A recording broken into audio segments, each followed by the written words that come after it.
I got to get out. I got to get out. I want out. How do I get out of here? Am I allowed to just leave? No. I mean, if I say to Sirius, look, we're done. I want to get out.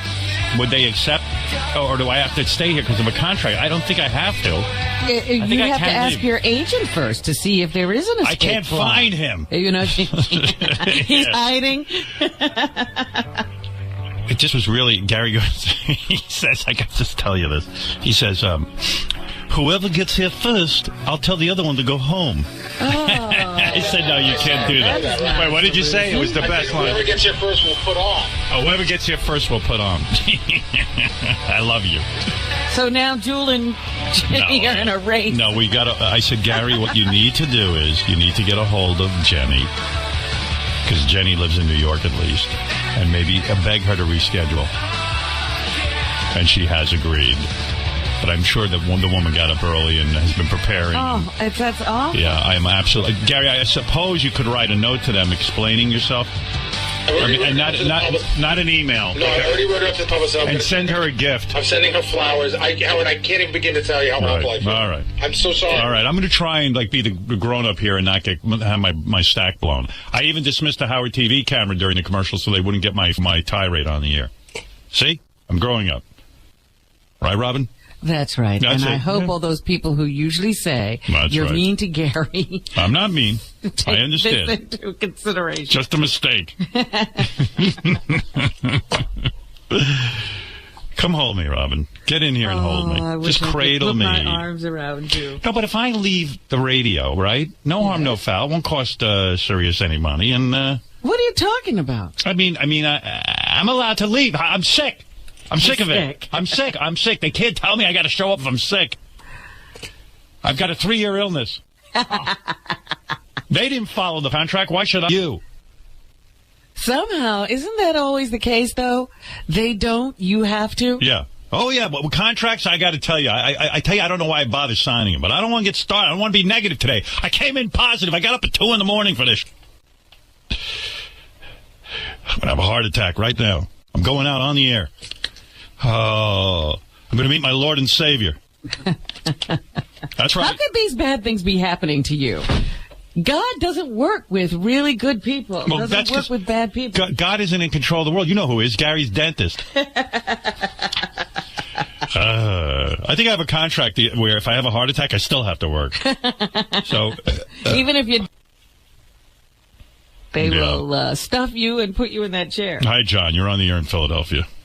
Oh, thank you for taking my call. Yeah, so we will have Jewel today. For those of you who were excited about Jenny McCarthy coming in, she will not be in because whoever gets here first will put on the air. It's like Gary big too low. Well, you can't do that to people. You can't say, "Oh, you got here first," but to the other person, well, you can't go on. The great guest race.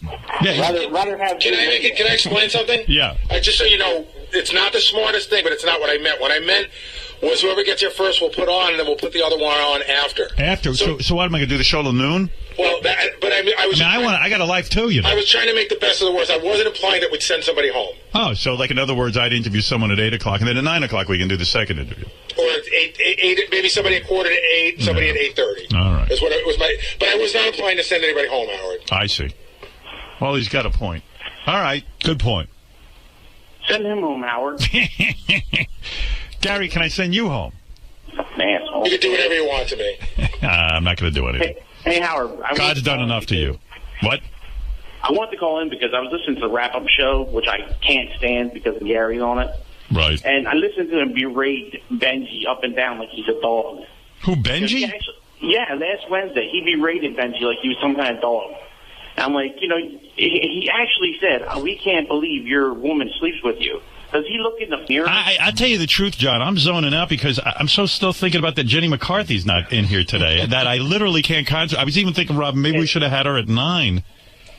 Yeah, we might be able to see naked Jenny thanks to him. But I got to be out of here at 10. I got a meeting. Oh. Gary the Big Tooth up.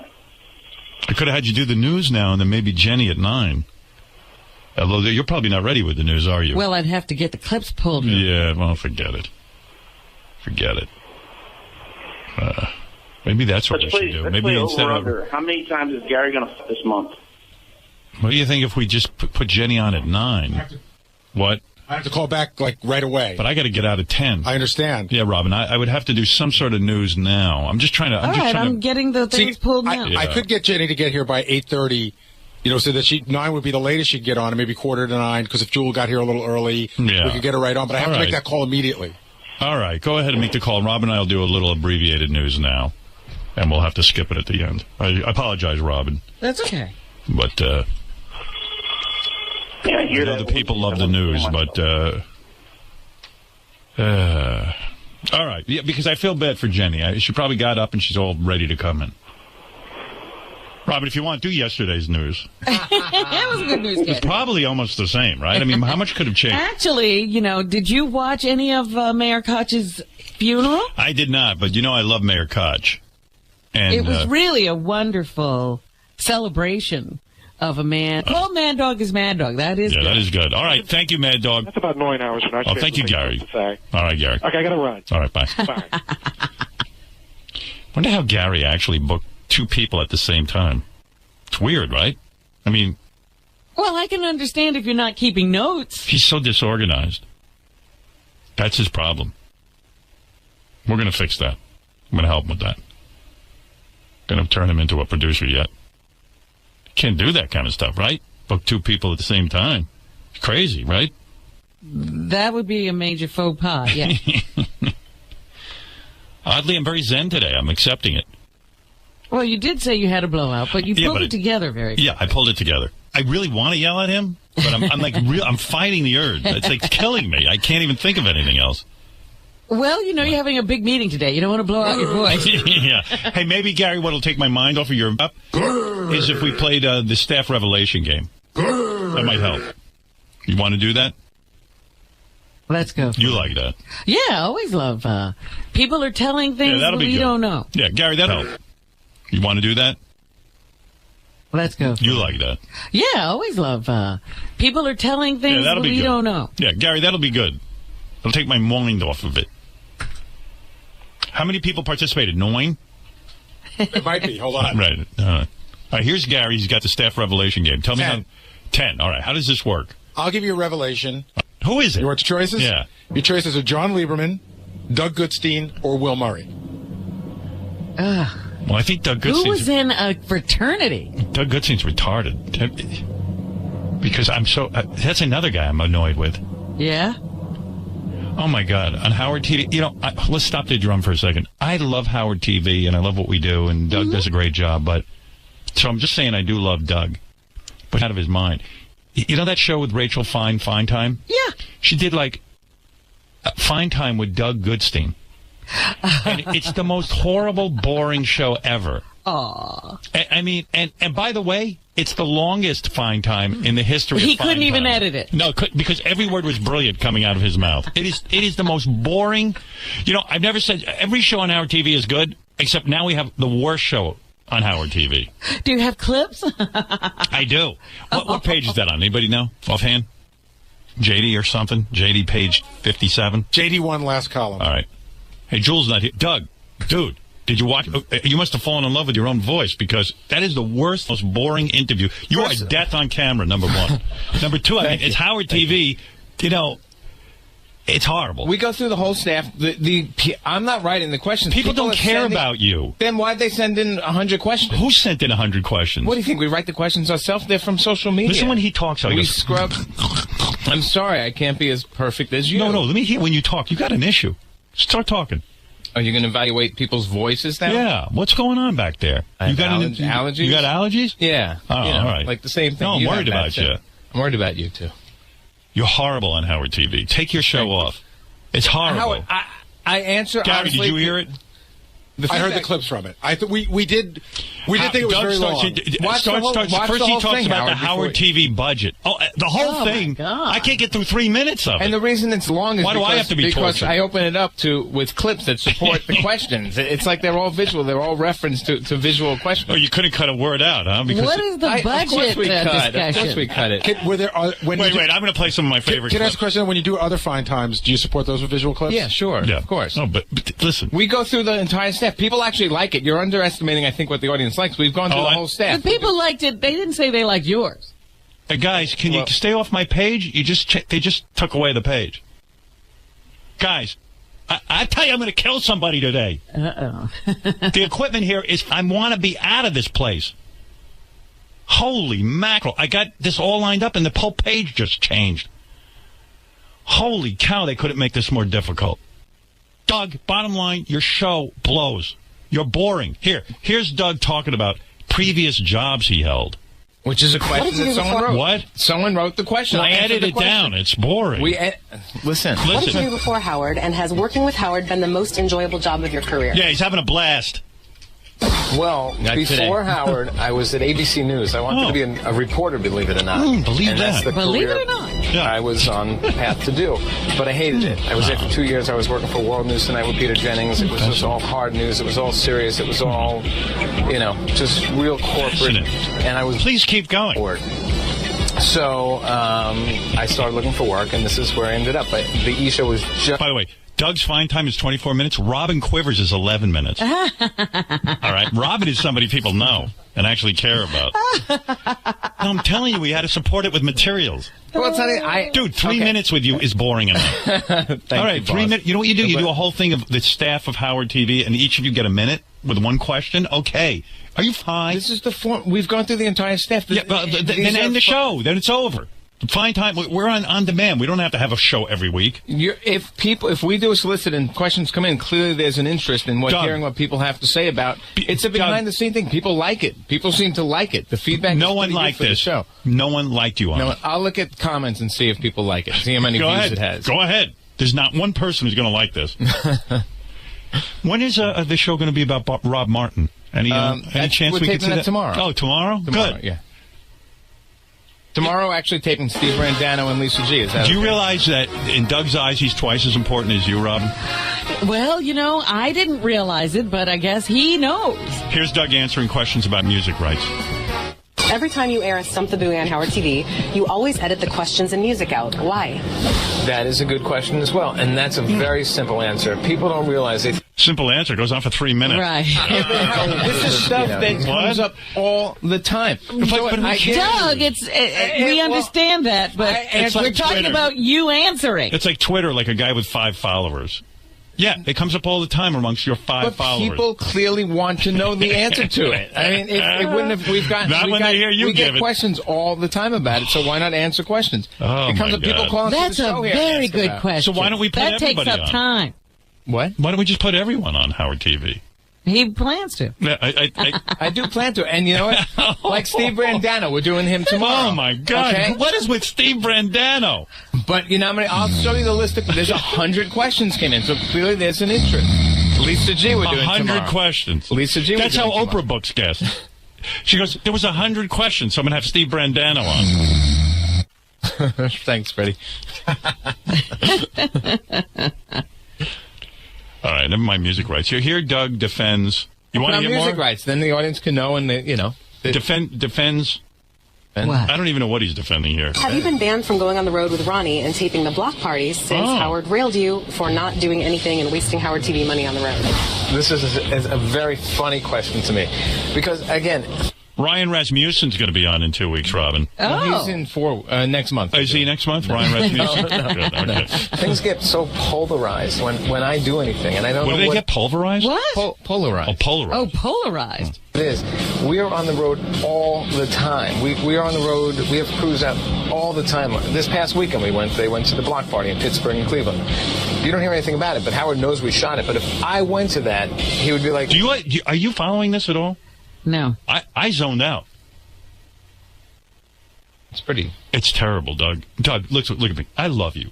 You know that. I love you too. But you're off. I mean, you've given yourself 25 minutes on Howard TV to answer questions nobody wants to hear the answers to, except for your 100 fans.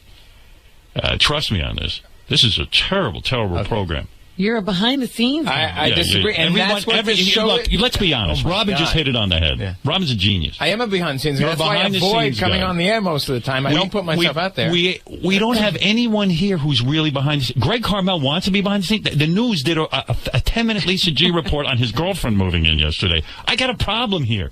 I got no workers. I got all superstars. Greg, I don't think Greg solicited that. Who knows Greg Carmel? Nobody. I do. Yeah, I know you do. You guys get off. Hey, guess what? We're doing our own. Howard TV is running a Doug Goodstein special. Holy mackerel. Are we nuts? Howard. Doug, I disagree with you. Go back and watch it again. You're off on this. This is just getting to know the Who likes this show beside Marlo, your wife, and the kids? She hasn't even seen it. She doesn't even know I did it. Have you shown the kids yet? No. No. He's having more children so he can have a bigger audience. Who told you we're having more kids? How'd you find out about that? Do you want to hear how Doug makes the studios cold so that Rachel finds nipples can pop out? Oh, my God. Except that Doug calls it when the turkey is done. Turkey's done. Well, I mean, who says that to a woman? Listen to this guy. We are in the control room. The control room is, we don't notice it as much. It's so loud, the air conditioning in here. We got to keep the room cold. And when everything is down, you hear it. It's much louder. But it's also to make the turkey done for you. So. I was going to say, is this some sort of ploy for the male viewer benefit? Thank you for that. We know what guys like. Right so if the turkey's done, the turkey's done. Just he loves that joke. He got it in twice. If the turkey's done. Well, again, that's a little out of context. She starts the whole thing off. She said, "Why is it so cold in here? It's freezing here." And then, of course, you made the edit to avoid that part. Even now, you're boring. Thank you. Yeah, I mean, it's unbelievable. Howard. Who would sit through 24 minutes of this? There's not a person on the planet. How many views? Well, I don't know. You had 5,000 views. You know how many Beetlejuice got? 59,000. It's been up. This has been up for maybe a week, I think. Yeah, and let's count how long people last through it. They tune it in, and then they last for 30 seconds with you. Trust me, this is a horrible show on Howard TV. Okay. You got to get better people than you. Interview Fred again. Else. There's got to be. Interview Gary again. He's just up again. He booked 2 people at the same time. We're going on the second round with everyone. Good. Fred, we did 2 already. Do a third. Before you put yourself on, do 5 interviews with Fred. I'd rather you interview a turkey. I'm not kidding. Okay. Interview an animal. It's more interesting. Gobbled twice. Listen, I was just trying to answer questions that were asked. I was trying to be honest. But do me a favor. Answer those questions to Scott DePace in the control room. I understand your point, but I'm telling you, you're underestimating a little bit that people don't care about what goes on behind the scenes and to know about people around you. Not just me. A minute behind the scenes, not 24 minutes. All right. You can leave now. You've been told what's wrong with you. Let's go to Gary again now with another stamp revelation. All right, thank you. That comforts the pain. Please, go back there and pay attention to what you're doing. I do that every day. Now are you insinuating I don't do that? I think you lost your mind is what I think. I haven't lost my mind. All right, thank you. I didn't lose my mind. Imagine you subscribe to Howard TV and you see 24 minutes of Doug Goodstein answering questions about music rights. It's online. It's online? Yeah, okay. that we do online. Good. All right, thank you. And on Howard TV. I defy anybody to stay awake through it. What is it, Gary? I was waiting. Do you want me to recap so we can get this one part of the game done? All right. What is the revelation? So the game, the revelation was President of... And Doug Goodstein's 24-minute fine time, apparently Doug caught a little flack, and Doug, I think, feels that he did nothing wrong. I don't think he was seeing the point that Howard was trying to make there, Gary. I agree. Doug might be able to make the point that Howard is making the point that you shouldn't even be on it. And he might be able to argue that point, almost like an ask the program director type thing. But Doug saw nothing wrong with the fact that his was twice as long as Robin's. Well, Doug said that there were a lot of questions that he had to answer. Well, it's funny. I remember doing it. I did one of them so far, and I remember being surprised at how few questions there were. Yeah, and I don't think that nobody had a question for me. I think that they picked the 10 best ones, and then they edited it. Yeah, well, I mean, the message Doug wasn't getting is, if it's going to be 24 minutes long, the longest one should probably be Howard's, with Robin and you and Fred maybe a close second, but not his or Ganges or whatever. But it leads to a bigger... we're going to get to Gary double booking Jenny McCarthy and Jewel. Sorry about that, We hold nothing Gary. back here. Yes, but I think that a theme that's been going through the show lately with Howard is... nobody cares about this guy. Nobody cares about you. It happened with the revelations with Steve and Lieberman. It happened to Doug with this whole fine time rap. And we all know what Howard means. It is the Howard Stern show, and we're all superfluous. We get it. But I think some people are really getting hurt by that. And, well, they can speak for themselves. But if you keep being told that you don't matter and you don't count, then you start believing it in a way, don't you think? Yeah, I mean, I've always thought that we have a big show now.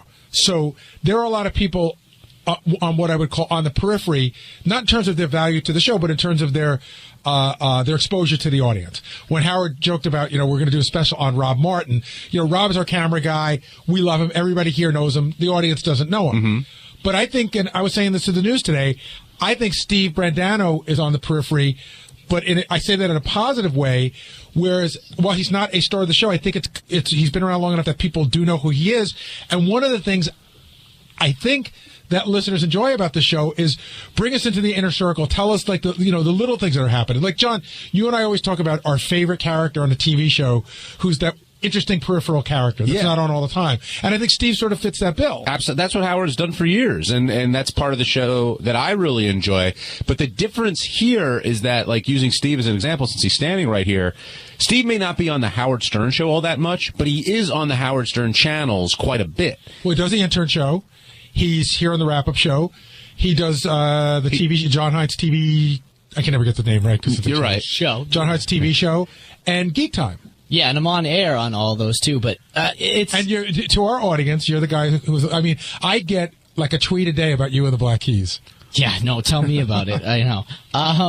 Yeah, I mean, I'm not like hurt by it, but like when you went in there, like we kind of knew in the back office that you were leading off this game with me. Like everybody was like, this is not... He's going to say, who gives a fuck about Steve? But I didn't think we were all right. I didn't think it was a good idea to... I thought it was a good enough... I thought it was a good... He loved the story, right? It just sucks it sucks for me is that's one of my best stories, and if he doesn't care about that, then I'm not, you're not gonna hear me on the Howard Stern show anytime soon. I led off with what I thought was the strongest story. Howard's was the strongest revelation, but I didn't want to lead off with that one, so I worked my way up to it. But I think giving everyone the airtime, and I'm guilty of this as well, you end up thinking that your exposure is higher than it might be. And I think for a lot of people, not just Steve and I, like the balloon needs to be burst because people think, everybody hears them, everybody cares about what they think. The only person that people really care about what they think is Howard, and then everyone else kind of falls into place. But I think that's understood. I don't think Steve says, hey, people are as interested in me as they are in Howard. Right. What he's saying is, and I think what I'm saying too is, of course, it's the Howard Stern show. Howard's the one that they're interested in. And then there's Robin and Fred, and then there's me, and then it sort of moves its way down. But I think that Steve is well enough known to be worth inclusion. Well, I like your revelation, Steve. Thank you. I like John Lieberman's also in the coat room when he was the fraternity president. We're not going to forget about that. That is the dumbest one ever. Well, John, it's really down. Not. The ones that are coming up are dumber, but that was the dumbest one. Oh, there's some that are hysterical. I can't wait to that. But I see 24-minute Doug Goodstein over there. Doug, did you understand what Howard was trying to tell you? Because it seemed like you kind of got it, but you kind of didn't. Did you understand what I was trying to tell him? Yeah, you were saying that you fielded a lot of questions for Well, it's 10 questions for every show. This show, if me talking is probably the same exact length as everyone. We just happen to, every answer I did, I specifically added visual components to it. Does that make sense? But you said so we opened it up when not with everyone, not if it's like an F, Marry, Kill, But I asked you today, I think that you should be doing the show, but I think that when you see that yours is so much longer than Robin. Honestly, when Richie told me it's, or leaving was like, it's the longest one ever, I go, really? How long is it? It's not like something I took a look at. It's just like, it is what it is. We make the shows the best they can be. And, in my case, I'm not worthy of 24 minutes. It's not like I said, let's make mine the longest. That's an absurd thing. If that's what what people think I did, said I need to be the longest one. It wasn't that at all. Maybe Howard's saying it's not so overt. Maybe you didn't go say make mine the longest, but as you're working on yours, you fell in love with yourself and it just got to be longer. No, I didn't fall in love with myself at all. I think that's what he's saying. Great. Let him say his opinion. I'm telling him he's wrong. I know, and I understood, and I heard it, and he's wrong. But if you see the show and you see it's much longer than everybody else's, on the face of it... I don't look at the time. I look at what the best show is. So, yes, some people were 8 minutes. It's because they answered the questions boom, boom, boom. Maybe they want to just get out of there, I answered in detail, I answered honestly, and I answered stuff that's informative to the audience that we hear over and over again. If people didn't want this stuff answered, they wouldn't ask it. It's on our Twitter account on Howard TV. It's questions that Howard gets all the time. I get on my Twitter. It's questions about why is Howard TV not available on anywhere but cable. It's stuff about the music rights. I answered it honestly and in detail. Why is that a problem? Were you offended when Howard said it's the worst thing Howard TV's ever put together? He hasn't seen it. Let him watch the whole thing and then comment. And it's going to be the same thing because that's the way the show works and that's good for the air. But, JD pitched it to him and he just completely, was completely persuasive. Like, here, check out this horrible, longest, worst fine time ever. So, yeah, he skewed it. JD didn't really skew it. I got to tell you, it was a team effort. When I say that, not our team. I'm not bent out of shape. You don't have to. People were coming from all corners feeding this rap to us. But I think that where you probably got into some trouble was when you started giving your background. But I answered a question. Yeah, but you picked the questions you answered. Yeah. We narrowed down the questions. Some of them are just, some questions are horrible, though. Then why include them? I didn't include them. I'm saying I eliminated some questions. These are some of the better ones. I mean, Howard would say, why... Everyone gets asked. That's probably the most common. What do you do before and what do you want to do after Howard? What's wrong with that? You guys are like, dude, well, if anybody has seen Doug's if anybody has seen Doug's Fine Time and wants to weigh in on this, come on down and speak your mind, because clearly he's making a point. The point is that it doesn't matter. To me, listen, I would do one with Teddy. No offense to Teddy, but I think people have questions for Teddy. What does he do? What's his job? This is the behind-the-scenes show. It's peeling back the curtain and asking people, that is the show. If Howard didn't like the show, then he shouldn't have let me do Fine Time for over a year already. We've done 30 of these. I think Howard. They're interesting. I think Howard likes the show, Doug. I just think he was talking about your episode in particular. Because he's, of course, it's always me. It's always me. The target is on my forehead. Do you feel that way? Oh, yeah. Just in general? And a lot of things. Like I answered one of the questions in the show very in specific detail. I've gone away on 3 trips in the last 3.5 years for Howard TV. I can go on all these trips. And when I go, I don't go to vacation, and that's always the image that gets put on the air. I go and I work, and I could document, and I could show you the tapes that I shot. But when I go, for whatever reason, it's a budget killer, it's wasting time, it's a stupid, what is he doing? But it's nothing that we don't do every single weekend or every single shoot. We're shooting stuff, but when I go, and I think Gary sort of takes some of this too, like, this is what we do. When I put myself into it, it's just like there's a target on my head, and and it's been that way for years. I don't really understand it. Do you feel that Doug is a target here, Gary? I don't think Doug is a specific target, but I think he's the focal point of whatever goes wrong on television. So in that sense, yes, but I don't think Doug Goodstein is a target. Versus Ganji? Because Ganji takes a lot of flack, too. And Ganji, too. Ganji gets that, too. Doug is he's the guy in charge. He's the guy. So if Howard doesn't like anything on TV, so I think Doug takes a lot of shit because he's the head of TV, not necessarily Howard's out to get Doug. Listen, Howard likes, he gets what we do. He knows the magnitude. No, I know. And that doesn't need, I don't need the sugarcoating. I know how I feel about Howard. I know how he feels about me. I love the guy and I respect him and he's a genius. But it's not going to make me, suck up and not go at it with him and let my opinion be heard. Right, Teddy? Thanks. Greg Carmel, I see you itching over there. I know you're like being in front of the camera. Yes. Would you want to chime in with? No, that's exactly why I'm down here. I just want to defend myself because I didn't ask for a news report to be done on me yesterday, and I wonder, somewhere deep in the back of Howard's head, does he think, am I lumped in with these guys who he thinks are trying to be quote-unquote stars? Well, who are those guys? I mean, you can say Benji, you can say, guys that are clamoring for airtime, and he gets annoyed with the fact that they're trying to throw themselves, in front of the camera or, on the radio constantly. So, I mean, do you think, Gary, you're a lot closer to Howard than I am. How does he view someone like me, like a guy who says, who cares about Greg? And then I think he thinks that the news asked you because they had a slow news day. I don't think he holds you accountable for it. It's the news department's job to figure out what should go on and what shouldn't. I don't even think he's against the idea that they did a news story on you. I think he's more against the idea that it was 3 minutes long. And it's about something that's so inconsequential. It's like, I think so. I mean, I like Greg a lot. I said that to me, that's sort of a very benign story that he moved in. If you do something on Greg, find something much more interesting. But I don't think. But when you talk about people who are like clamoring for airtime, Greg Carmel is not one of those people. That's all. Do you think that's what I was clamoring for? I'm not clamoring for airtime at all. I think you enjoy being on the air, but I don't think you look for it. I don't look for it at all. I never have, never will. But that's just not your thing. There are other behind-the-scenes guy. I'm a producer. I'm a behind-the-scenes guy. When I go on the air, it's fun, and I'll go with the flow every time.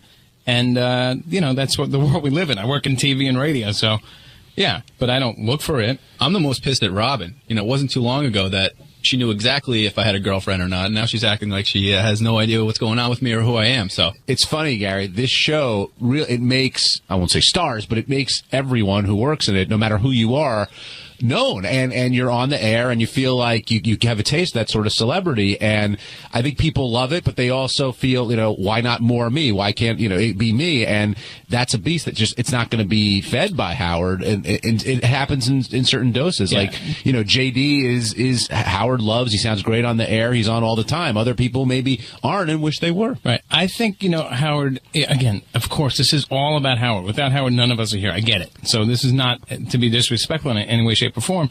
But, yeah, I mean, he's underestimating the audience and their want and their desire to hear things about people behind the scenes. And anyone on the show, look at the block parties. I was in Atlantic City. Everyone and anyone there was, fans had something to say to them. They wanted to interact. They wanted to ask questions.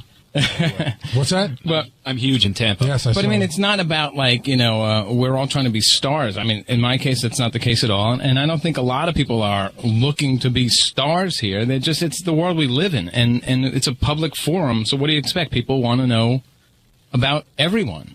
John and Gary, how much do you think people listen?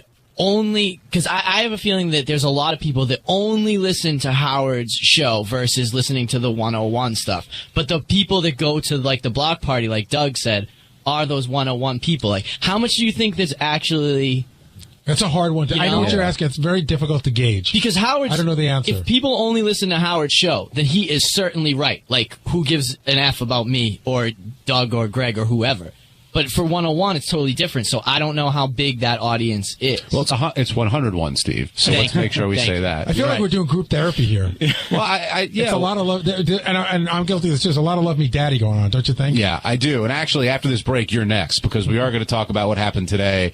Because I see a bunch of calls on it, and we're not going to ignore it. We'll talk about Gary and the mistake that he made, and if he's paying the price. We'll talk about Jewel. We'll see if anybody else is feeling neglected.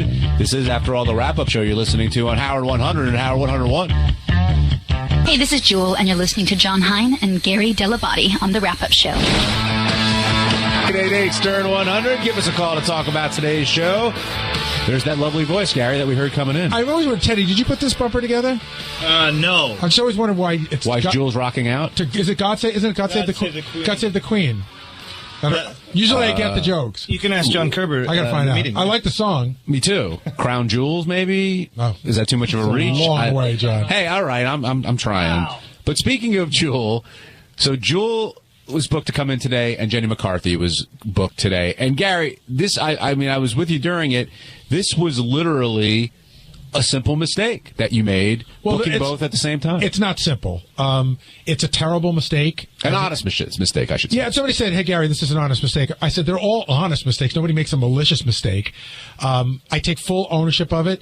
I could get into to the minutia of it, but I don't think anybody cares, except to say that both guests today were booked and unbooked several times. We kept trying to move the date around, and they could come at different times, and it's on me. It's completely on me. When you have that moment, and we know how the morning was going, but when you have that moment, when you realize that, oh no, this is what I did, is it a stomach punch? Like yes, what are you that's feeling? Exactly what it's like. It's a stomach punch. It's like going to take a step, and there's no step there, and you just start falling. That's exactly what I felt like. Like, I went back and I looked and I figured it out at about 7:05 because Ronnie came to me at 5 of and said, she's not here yet, and that's a big heads up. Were you surprised by the way Howard reacted to it when you just came right out and told him, right? I don't think there's any way to get around it, and I don't think there's any way to get around it. So I told him I think he was so upset that he didn't get that upset, which is worse sometimes. Did you feel better that he brought it up on the air? Because if it didn't come up on the air, that's a lot of times that's how I judge how mad he is. If something doesn't come up on the air, then he's really, really pissed. Yeah. I mean, I don't know. There's a part of me. I knew he was angry enough that if it didn't come up on the air, it wouldn't have bothered me. Ronnie, when you're in a situation like that, what do you do if you're Gary? Just sit back and take it because you know what's coming? Yeah, what else are you going to do? I don't know. I mean, you apologize, I guess. Yeah, you're up front. That's all you can do.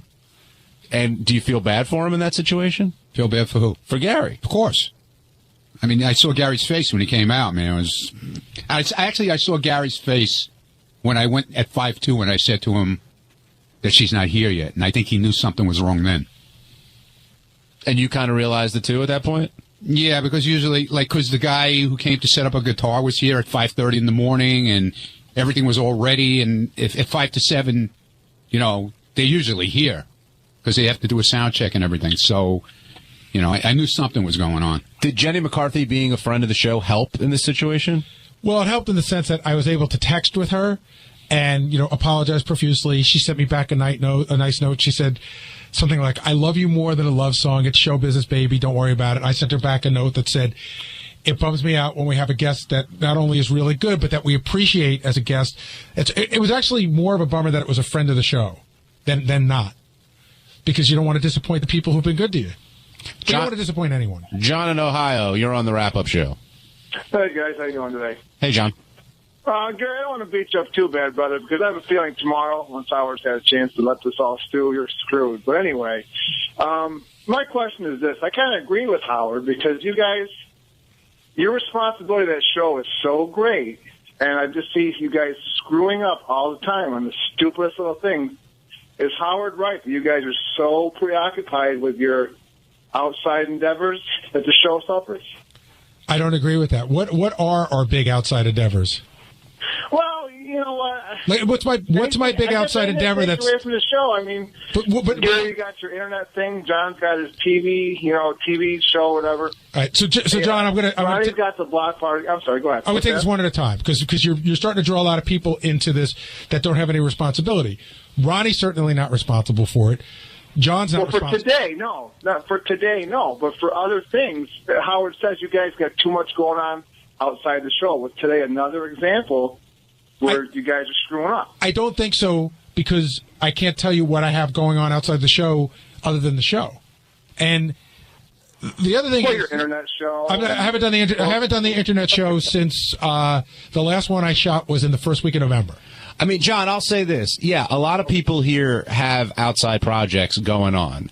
But, I mean, I'll speak for myself. Ronnie, you can speak about you. But when I did the TV show, I made sure that I taped that stuff only during vacation time or on weekends, and it doesn't take away from any time I'm working on this show. I realize this is my primary job, it's my main focus, and all the other stuff is extra. And I think, Ronnie, you treat it the same way. If Howard told me not to do it, I wouldn't do it. Oh, definitely, without a doubt. And, I only do the block parties on the weekend, number one. Number two, we only do it once a month usually. And, it doesn't interfere with my work. And Gary, I think even with the projects that you've done, you're painstaking in making sure that it's not going to affect the show in a negative way. Yeah, I mean, what I made was a unforgivable, stupid mistake. I'm the keeper of the gate. If I mess up, the show gets fucked. But it wasn't. You can't say I was thinking about something else, and that's why it didn't get done. I know it's a nice theory. It's fun to do to be on the air, but it just isn't the case. Phil and Cape Cod, you're on the wrap-up show. Hey, guys. What's going on? Hey, Phil. All right. So here's the deal.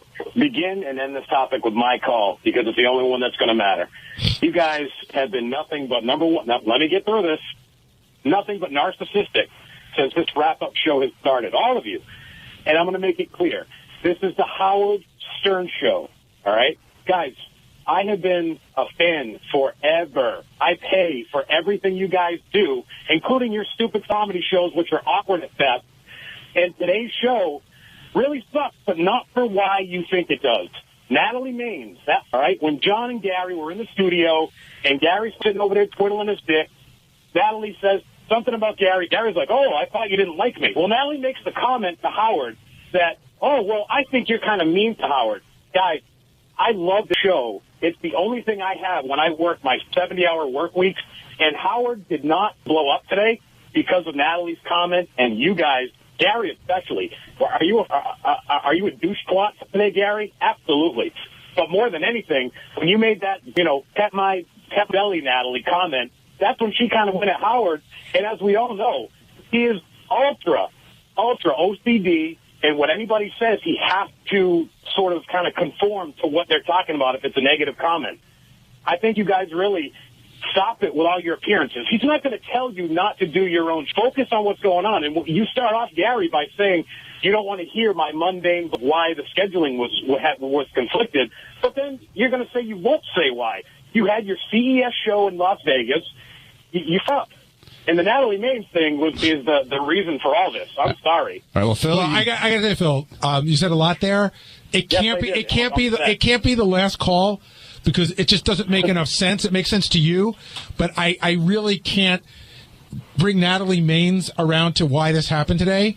Right, but do you remember when she was in studio? Do you remember? Of course I do. Howard. Yeah, Howard and I talked about that. Can I tell you, Phil? Howard and I talked about that during the break. He said you should totally bring up that you don't think she likes you. Well, do you... But hold on, Phil. Did you hear what I just said? Howard said bring that up. So Howard wasn't surprised by it, nor annoyed by it.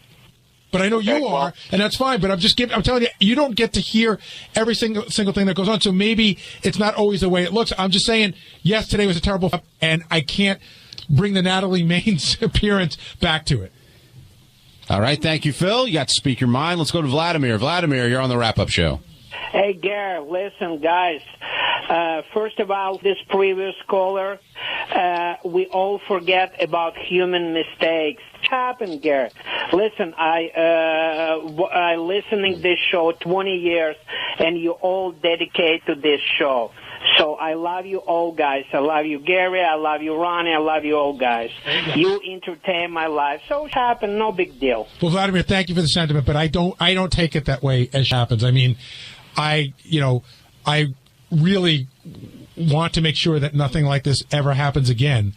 But, the other thing I want to say is when people say, like somebody sent a note out this morning to me and said, Gelman would never do this. Gelman's the guy that produces, Kelly and Michael Strahan show.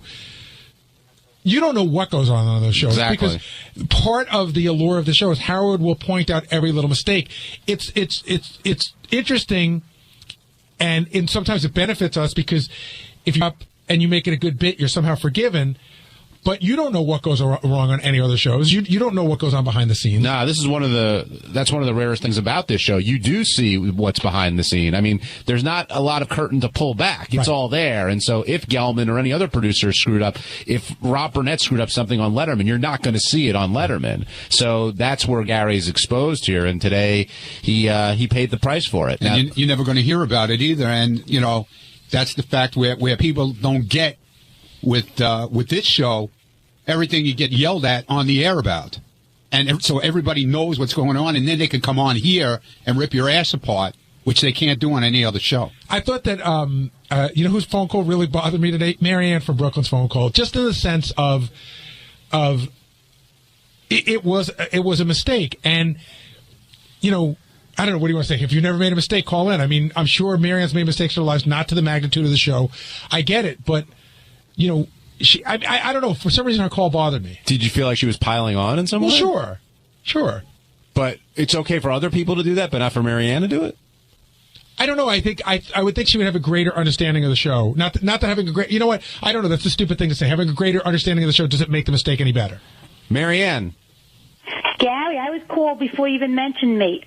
Gary, I love you. 99% of the time you do a great job. But what bothers me about this, Hal has been telling all of you for the last couple of months, today's a big meeting and things have to change. And knowing that, wouldn't you double and recheck what you had to do? That was really my concern for today. You know things are changing at Sirius. Howard says it in the morning when he comes on. Today's a meeting. Why wouldn't you double and recheck what you had to do today?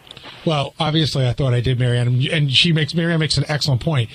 You couldn't pick a worse day for this to happen. We were saying that in the back. Today was not the day for this to happen. But in a way, today almost was. It might be better, right? It might be better for everybody, Gary, to wake up and smell the coffee because, truthfully, Howard is giving you guys, he's saying 3 years, and you even went to him the other day, Gary, and you said, you're going to be 62. Do you still want to do this? He's trying to work a way to get everybody where they should be. He's not going to leave everybody high and dry. That's not in Howard's personality. So I would think everyone would double and triple check what they're doing around there. Point well taken, Miss Marianne. Thanks, Marianne. Teddy, let's take a break. When we come back, we'll talk a little bit about Jewel. Plus, we have to talk about those revelations, especially Howard's, and everything else that happened today. This is the place we discuss it. It's the wrap-up show you're listening to on Max in Kentucky. Hey, Max. Hey, what's going on, guys? What's up, Max? I was going to ask you about the show that you two have on VH1 Classic coming up. What about it? When's it going to start? You know what? I'm not even going to talk about it because I just don't want to get yelled at. You probably look it up online. Yeah. Anyway, though, I wanted to ask about Fred, actually. I've noticed lately he's kind of pulled back a little bit on the sound effects. I didn't know if anybody's mentioned anything to him to make him do that. He used to be so quick, man. I mean, like you would say, I used to have doubts that the show might have been scripted because he was quick. No, I didn't notice that, Max. I mean, he kind of, I guess it comes in bits and pieces, and sometimes he's heavier than others, but, I mean, you heard the Homo Room today. You heard him all throughout the news. That was awesome. Sorry, Gary. I couldn't believe he brought that back. What, the room? Yeah, that was pretty cool to hear that again. Yeah. Well, it'd be more fun if I loved it in the old days. We used to have this guy that used to do overnights for us. This guy's name was Bob Waugh. He was our overnight guy. And Bob was really good-looking guy, and he had like long, stringy blonde hair. And when we first started taking him down there, he wouldn't go in, but it really was like day after day. And then somewhere along the line, either Bob figured out it's better to just do it, or somebody said it's good exposure for you to be on the show one way or the other. And then Bob would go down there, and those are my favorites, where Bob just gave up and he's just going in the room, and Howard's opening up beers in his ass and playing penis ping pong and typing. Do you think Eric the actor? Mark in Long Island, you're on the wrap-up show. Hey guys, how are you, Jeff? Good, Mark. How you doing? Very good, very good. Listen, I love the show. I just want to ask you, going back with the Jewel interview, and then also with Russell Brand. You guys work on the biggest media show there is. Does it piss you guys off that the papers will pick up only a little blurb of something that goes on?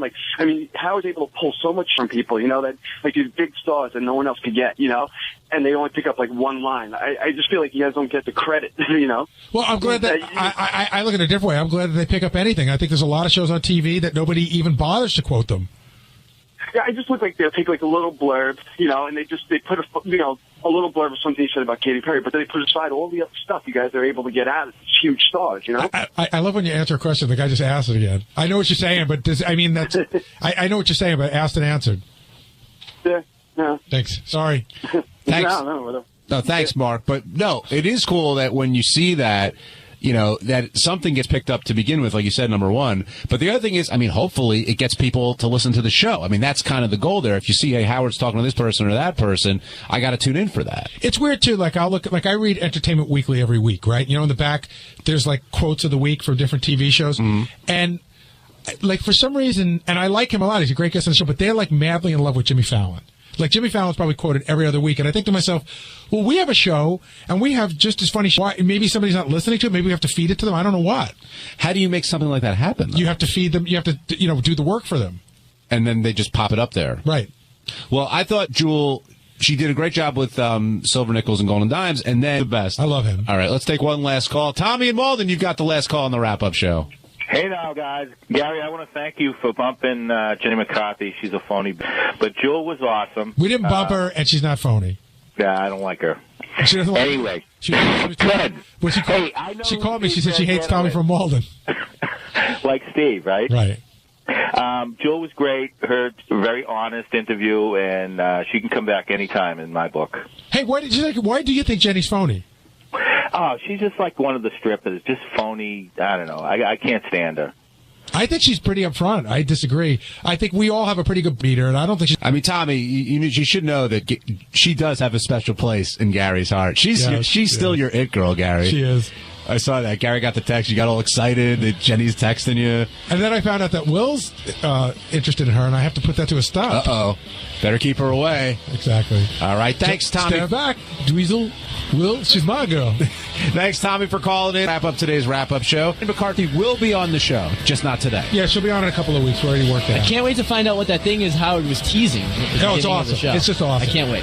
We have more revelations, by the way? We have more revelations. A couple of good ones. All right. That'll end the wrap-up show for today. That'll end the wrap-up show for today. Be sure to catch Fine Time on Howard TV, Doug Goodstein's 24-minute episode. And thanks for listening to the wrap-up show on Howard. Yeah, Marianne from Brooklyn, you're on the air. Howard, Jewel was so fantastic. I always love her, and she would be an excellent judge on America's Got Talent. And yeah. I don't want to unzen you today, but freaking Gary Dell'Abate dropping the ball, booking 2 guests after working for you for all these years. Shame on him. What's going on, Howard? And you're having a big-ass meeting today. Well, start worrying about yourself. I think he's too distracted. He's distracted. Gary, everyone around here has too many outside projects. Howard, you're right. It's all about you. They're all going in different directions, and they should be concentrating on the show. I'll tell you what. No one concentrates on this show. I'm going in a different direction. Right out the door. Don't think about all these people. All right. She's getting me charged up. Yes. Washington Williams didn't find out that Strom Thurmond was her father until she was 16.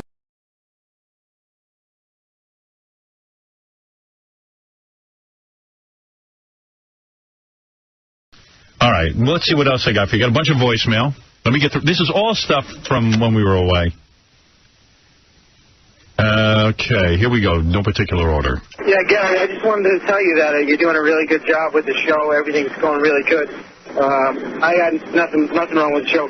You're just really ugly, and your teeth are disgusting. My brother and I were watching the show, and we think that we saw an alien growing out of your teeth. You're disgusting. Brush your teeth. So sort of a compliment. He's doing a good job. But he's the ugliest guy on TV. Yeah. By the way, I noticed in Vegas, Gary's weight has ballooned out of control. Wow. Really? Oh, my. Come on. What, really? You're the one who's complaining I didn't notice your weight gain. I guess I hadn't noticed. Oh, my God. You see what happens? It creeps. I mean, he at one point I looked, he's like huge. What happened after the Bally's thing? I guess he just ate like crazy. He was doing so well. Dude, you know what it is? You know what it is? He wears all those loose clothes. I can't really see him. There was one point in Vegas we were by the pool, and Gary was in a T-shirt and shorts, and was like, wow, you're huge. What happened? I thought for sure that Ralph, I thought when you made that, you see, I'm so paranoid, right? Yeah. You made a fat comment about me? Yeah. Like about me not being much better than High Pitch Eric, which I would like you to apologize for. Right. Because I'm really not. You're big. I'm not, yeah, I'm big. So I thought that happened because Ralph saw me in a towel in the steam room. And it had nothing to do with Ralph. I was just looking at you all of a sudden. I went, wow, Gary's gotten large. Yeah, I was just giving Casey the chronology of my weight gain. What happened? You did so well with Bally's. You were thin. Yeah, you worked so hard. Yeah, that happened. I got over a year ago, though. It's over a year ago. Is that a year already? Yeah, you want to know how it went? That must be my radio contract's up. Time's going that fast. You want me to tell you how it went? How much time do I have left on my contract? Seriously. 2 years and 10 months. Still 2 years and 10 months? 2 years and 5 months. It's always 2 years and 10 months. 2 years and It 7 never months. changes. 7 months? 7 months. And your Bally's thing was a year ago? Yes. It was. I can tell you the final day was, the final weigh-in was May 8th. I hear you're smoking out of control as well. That's it was in Vegas. In Vegas, I absolutely was. Wow. I thought you were quitting. Well, now if I quit now, I'm going to gain weight. Baba Blimpy. How much you weigh? You guys want to guess? I mean, because I want to guess? Okay. Take off your jacket. That's making it difficult. Robin hasn't even seen the size of you. Now that you're pointing it out, you can see it. Whoa. All right, my guess is 2,000 pounds. What'd you weigh at the Bally's, guys? See, this is going to blow your minds. Let me think. What'd you weigh at Bally's? That's a good question. 173 and a half. Okay, right. 173. I'd say you've put on at least 50 pounds. No. 73, 210. I would say, what'd you say, 178? 173 and a half. 173. I'm going to say you put on 25 pounds. 203. I'll give you 30 pounds. Anybody else before I go? I'll take the high one. 210. That's what I said. You could have it. 215. 215. Oh, really? Maybe 220. You're right. Go ahead. 213. Wow. I was pretty close to 210. I win. Now, I want to I won something. You won. Here's how it went. Yeah, but in all fairness, his lips are 20 pounds always. Because Casey was asking me, like, how did this happen? Yeah. Okay, the Bally's thing, like, didn't even have water on my body at that point. Right. So the next day, I was back at, like, 179, because I had, like... All right, that makes sense.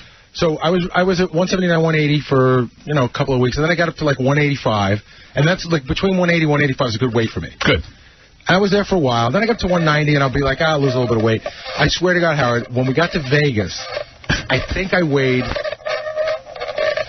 197. Are you kidding? Yeah. You did all that in Vegas? And then in Vegas, I drank and I ate. And I was telling Casey every night before I went to sleep, I stopped by the gift shop and I bought a bag of donuts for a snack before bed. Wow. And then I bought like a pack of cookies and an iced tea for breakfast. What's going on? You don't care anymore? No, I do care. Let's get ready to goof on Gary's super wide ass. See, we couldn't use that for a while. Thank you, Michael Buffer. Wow. Now it's back. At your worst days, were you eating like that? I would never snack on donuts. But that's always been my thing. Donuts. You know, donuts are 50% fat. That's all that is. And then, sugar. and then the other thing is, like, with the kids around the house, there's always that junk food. And when you go for the donut, do you ever think to yourself, "Oh, I'll just eat an apple and that'll satisfy me"? No, what I think is, I think to myself, I get in these grooves, like you know how I can lose the weight, I can just cut all that stuff out. Well, when I'm not doing that, I go the opposite way. You love chocolate. I do. I got to tell you, my girlfriend eats more chocolate than any human She's being. an amazing person. How does she eat that much? Does she eat anything else? Like, does she eat meals? She eats, yeah. We eat meals. We had 3 meals a day on vacation. I mean, but she'll watch us. But she'll just we had dinner last night. She goes home and has half a box of chocolate. Wow. Yeah. Loves it. When we were on the private jet, we were on separate ends. The only time we saw each other was at the little basket with snacks. And I bet you she buried you in terms of eating chocolate. I got news for you. You're right. Yeah. She really could put it away. And the other thing, my other downfall. I told her, don't get fat. That'd be a big mistake. I don't think it's in her genetics, though. No, I don't know. To get fat. Not to be. If she's eating chocolate, I don't see it. I said, you're not allowed to be fat. I am. You're not. There are rules. There are rules to this relationship. My big downfall is I keep discovering, they keep coming out with new candies that, catch my eye. Yeah. So Twix makes a, Twix is good. I don't like Twix, but they make a peanut butter Twix. Right. I don't like Twix either. I had one of those for lunch every day in Vegas. Yeah. Well, you sound like you only ate snacks for meals. No, you had snacks and meals. Yeah. You know what? I was only eating... Sake has 180 calories per drink. And is that true? Drinking a lot of it. By the way... No, I'm just joking. I'm sure it's not 180, but it had a baby. He blew up that much. But you know what? Seriously? More people complained to me about the drinking show that you were drinking sake. You were such a girl. Wait till you see the drinking show. He has his pinky up. He's drinking out of a little sake cup. Of the bamboo. Now, Howard, you've had sake before. It never gets me loaded. I drank almost the whole bottle. I know, but it's not the same as drinking a bottle of wine. I don't know. Or more. It's true about the 180 calories. Is it really? Yeah, I thought that was a... Says who? It says the research department here at the show. Wow, 180 calories for a glass of sake? I don't believe that. No way. That little thing he was drinking? So no way. What's 30 times 180? 10 million. That's how many calories I had that night. And I got to tell you, and then when I got out there, I was sick. I was really sick. I had to see a doctor like the second I got out there. Yeah. So I brought all my workout stuff, but I couldn't even breathe. He was real sick when we got there, and he went to some doctor he found in Vegas. And what happened? Tell everyone the story. So I call a doctor so I get out there because I'm so sick. Hold on. I don't want to forget a thing. All right. So I go to see the doctor. Now, the first weird thing is, when you walk into a doctor's office, right? Right. You expect the doctor to be fairly healthy, right? Right. I got to say that this doctor was probably in the 350 pounds. So right away, I'm thinking you were at a... Yeah. This is like a heavy doctor, right? Big Did he tell you you're getting too heavy? No. Like, he can't comment on your weight. Exactly. So he says, like, what's the matter? So I start telling him, my throat's on fire, I'm congested in the head, and I can't breathe. Right. So he starts, he takes, the stethoscope and everything, and now he starts writing prescriptions. And he's got this little bag of stuff. So he takes out these 2 pills, and he says, these are for your throat. Good. So I thought they were antibiotics. So I go up and I get a glass of water, and I take the first one. I go to take the second one. He goes, no, don't do that. And I go, why? He goes, you won't wake up for a week. And I go, what is it? He gave me Vicodin for my throat. Were you at the road? Yeah. Could I have this guy's number? And he wrote me 4 prescriptions. One was for Cipro, and the other 3 were for, like, puffers and all sorts of other stuff. Cipro? Then he says... What's Cipro? That's the one you take for anthrax. But it's also a very strong antibiotic. Then he says to me... Does that give you a buzz? Cipro? No. You know how much my Cipro was? Take a guess for 20 pills. $10,000. $124. Wow. A lot of money. Yeah. Then you're rich. He says, he's going to give me a shot because I said, listen, I gotta talk on the radio and everything. So he goes, I'm going to give you like a steroid, and then he put something else in the needle. And then while he was there, I said, hey, you got any B12? He goes, yeah, throw that in too. Wow. So he throws the B12 in. He shakes it up. So I lift up my sleeve. And he goes, No. And I'm wearing, these Adidas pants. Why can't he give it to you in your arm? Because I think it was the B12. You need a large muscle. Why? Because especially B12, I think, is very thick. And it needs a lot of area to be absorbed. Yeah, dude, he stuck. So the guy pulled the pants down and gave you a shot in the ass? Right in the ass, and it hurt. It hurt like the whole night. So then I went out to dinner with the Pace and Doug, and they're laughing at me because every time I get up, I can't walk because my ass hurts, but I'm also tripping because I'm high on Vicodin. I mean, I really was high. I don't get high from Vicodin. I didn't either when I was taking it. Me neither. Believe me, I take it with alcohol, and I can't get high on it. So did I. Yeah. It made me really... And you're not supposed to. That's like a no-no. Yeah, I thought I was going to wake up... Yeah, well, that's what I was going for. Whenever you get time. It was after a very disgusting phone call. Oh, dear. Now, can I just tell you one other thing with the doctor that I thought was very interesting? You've had this discussion before. If you didn't know me and you saw me, what nationality? I could be a couple. I could be Jewish. I would think you were Puerto Rican. I could be Puerto Rican. I could be Italian. I would think... I could be Middle Eastern. I thought you were like either an Arab or a Puerto Rican. Okay. Right. Black. So I'm talking to the guy. We don't know. But you look swarthy. I could be anything. Right? So talking to the guy... You look like American Taliban. The doctor and I are making small talk. Right. And somehow we come upon the subject of Williamsburg, Brooklyn, because he knows somebody that's there. Right. And I say to him, yeah, I heard that neighborhood's getting better. And he informs me that he heard it's full of spics. That's the doctor. Hey. My $350 doctor with the Vicodin. And I'm thinking, like, hey, I could be a spic. You know what I mean? Right. Like, you look like you're Spanish. And then afterwards, we did talk about what I was, and then he found out I was Italian, so I think he felt a little better about it. Right. And I didn't want to say it occurred to him you might be Hispanic. Yeah, and I was going to say something, because I really don't like it when people talk like that, but when he said it to me, he was holding a needle in my hand. No, let him talk about whatever he wants. There are guys who do that. They telegraph something offensive. Like, a bunch of times people have said to me, "You're not Jewish, are you?" And then they go ahead. And then they tell you something like crazy. I still talk about the most offensive thing that I've ever dealt with regarding the show. I got a flat on a Sunday, and there was only one place in the whole neighborhood that was open. It was this big fat guy, and he's changing my tire, and he goes, "You're a television, right?" And I go, "Yeah." He goes, "Howard Stern show, right?" I go, "Yeah." And he goes, "Oh, I love it when he makes fun of the niggas." Really? And I was like, "But I needed my tire, I wanted to say something, but I needed my tire. Right. Gary's like, "Thank you, I write most of that." Yeah. I write most of the nigger material. I'm responsible for that. Unbelievable. He said that to you? Yeah. I like when he makes fun of niggers? Yeah. While he was on that big tire machine, and his belly was in the tire machine. Wow. Gary has blown up, though. I had dinner with him in Vegas, man. I've never seen a guy eat that much food. Where? At Nobu. You just kept on... Oh, Nobu. Dude, you were out of control. You were there. I was, man. So you saw some of this. Oh, it's he ordered... You know what? Richie brought out a whole bunch of free food at Nobu, and Baba Booey ordered, like, some rolls. Jeff the drunk, this was more important to him than anything, that he'd come in here and get to say hello to us. He looks like he's 74 years old. Yeah. He won a contest to come to New York. Yeah, not our contest. No. Some game show. My luck, he wins a contest, and now I'm stuck with him. And it's our problem. And Jeff grew a beard. Oh, jeez. Oh, my God. Jeff grew a beard. Wow. Why? You don't know where to start. Why'd you grow a beard? Artie's fascinated with Jeff. Quickly, Jeff, you were on a game show somehow. A legitimate game show. Explain how what happened there. Yeah, I was on Game Show Network. Right. You called in? Yes, I did. Right. You can take off your hat. It's ridiculous. Yeah, I'm leaving it on, bitch. Why, you're embarrassed because you're bald? Who cares? You look good. Who cuts your hair? Fuck it. Yeah. Oh, my God, your hair, it's all patchy. What happened there? But I look good. No, you don't. You look the direct opposite of good. That's what Robin said, bitch. No, she's being nice. She's or Hi, funny. Robin. She's beauty. Jeff, tell me what happened. How do you get on the Game Show Network? I don't even understand. Were you watching TV at the time? Yeah, Okay. I was watching TV and I called the 1-800 number. Right.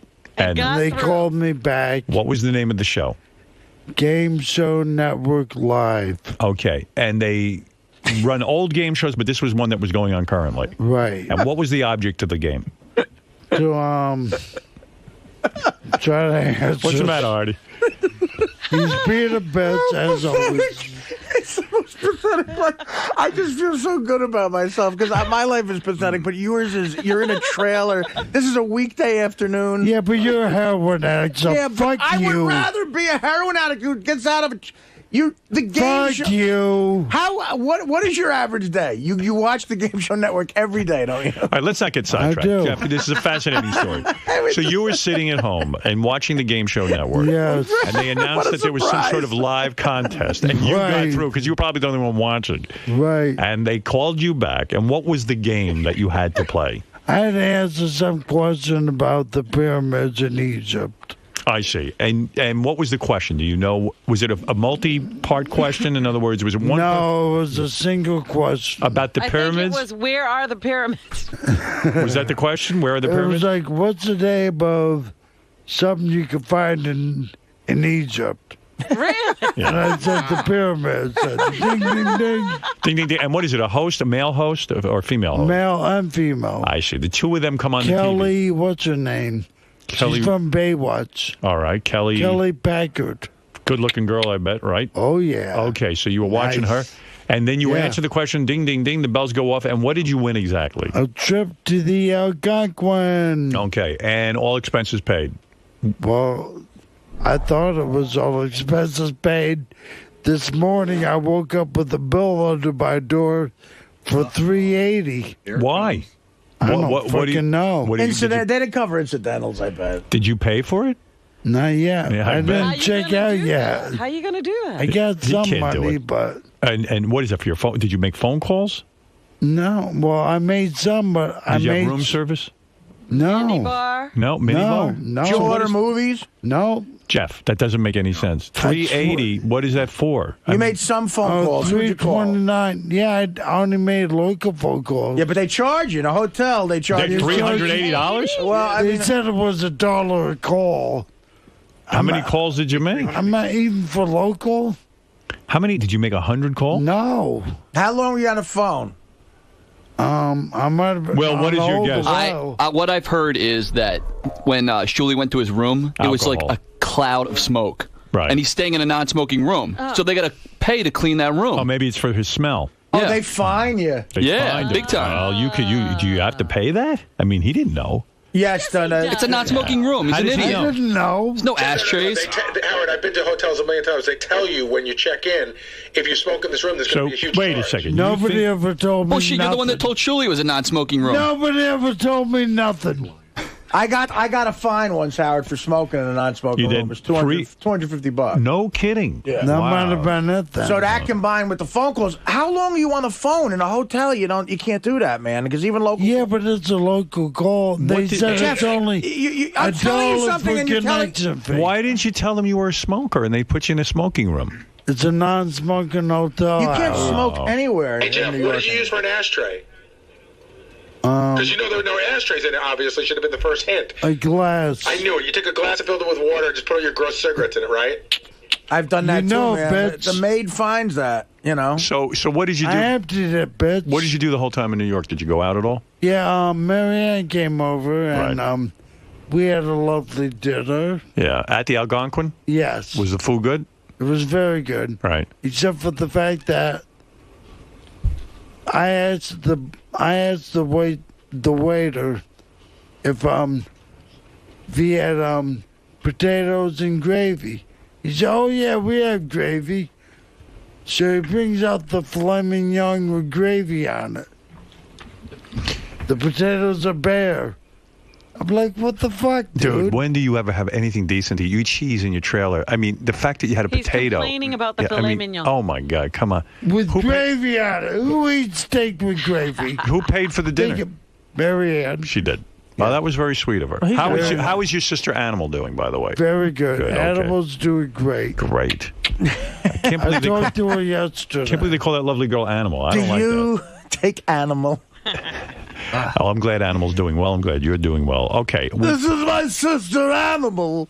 Now, I have to tell you, I'm happy you won. Did they give you spending money? Did they give you any kind of... Not like our show. We give you money. You know? We have a much better Try system. to help me out alone. What are you going to do about those incidentals? I'm still stuck on you're not going to be able to get I'll tell you what he's going to do about it. He's going to ignore it, just like he does everything else. Nah, you'll get fucked, man. I'm telling you. Yeah, what are they going to do? Put him in jail? Did you have to give a credit card at the front desk? You couldn't do that. Yeah. You did? Oh, you gave a credit card? Oh, well, that's what they're going to put it on. You have a credit card? I have A debit card? debit card. Debit card, yeah. Oh, well, then okay. I'm They're fucked. gonna get you. How much money's in that account? Like $2. Yeah, so they're not going to get money out of that. Why the big beard, like Santa Claus beard? I don't get it. What's that about? Is that improvement? It's a new look, bitch. Yeah. Your look, you think that's you're more handsome that way? I am. Dude, you look near No, death. you think He so? does. He does. Artie's right. How's your ass? I bet your ass is already. I bet there's fungus My ass going on is your ass. great. You want to see it? I mean, I don't know. I just All right, Check here- it out. Let me see how it looks. We got Jeff in operation. Oh, much better. let me see Jeff turn around. Wow, much better. He looks clean. He What is that sticking out of his ass, though? Oh, God, don't even. What is that? What is that? What is that? Jeff, pull your shorts down a little more. There's something else there. Is that a hemorrhoid, Jeff? Let me see. Pull that all the way down. What is that? He's got 3 asses. Let me see that. What is going on? Here, Robert, check it out. Looks like Picasso painted painted your ass. Robin, what is going on back there? You're a nurse. That's, he had a skin graft. It's a Picasso, bitch. Pull your pants That's the most disgusting thing I've ever seen. The surgery from repairing his ass. How does shit get out of there? I shit fine. Yeah, you took care of Dan. I'll take care of Jeff. Here, Jeff, here's 100. Go ahead. I'm giving him a Get money. him out of town.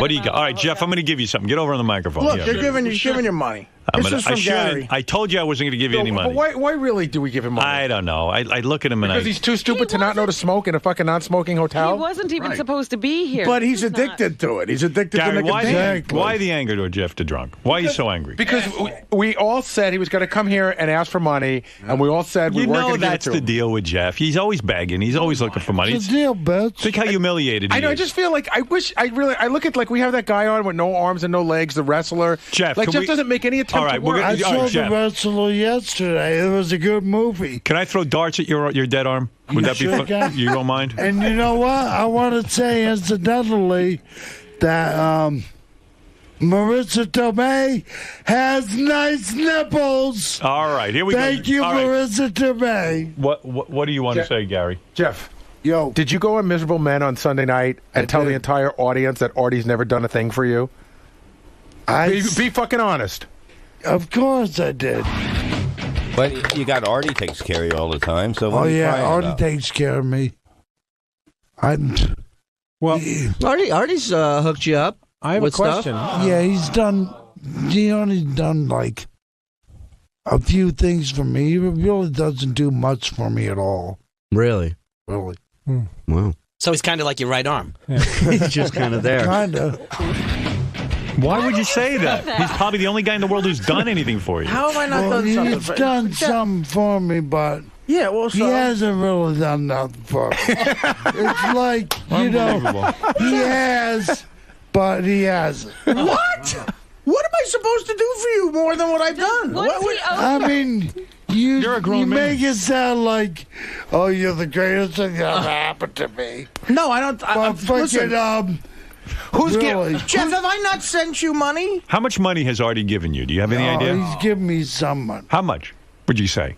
Well, he sent me the one money like $500. He sent you $500. He sent you more than that. But he's put you to work also, hasn't he? And then and then Correct. I gave you $600 All right, to hand out flyers, and before you And I handed them out, handed them out. but before And I I always hand them out. You're ungrateful. And- you really are ungrateful. How dare you say that about Jeff, Artie? I've given you a total of about $2,000 over the years, Yeah. and only 600 of it you've worked for, and I'm not even sure if you worked for it. And what reason would I you swear attack? to God, I worked. And then I let you come. How many times have I let you come on stage at the end of my set and tell one joke, and I give you like $200 for that? How many times is that? Yeah, I gotta travel to New Jersey. But who asked you to be there? Jesus, what a whiner. Albany. Dude, I did it at the Egg Theater in Albany 3 times. You just showed up. I give you carte blanche backstage, do whatever you want, and I pay Twice, you. motherfucker. Twice, all right. Twice. Yeah. Well, what do you expect? He's not your dad. He's not your dad. So how have I not done anything for you? Jeff, who has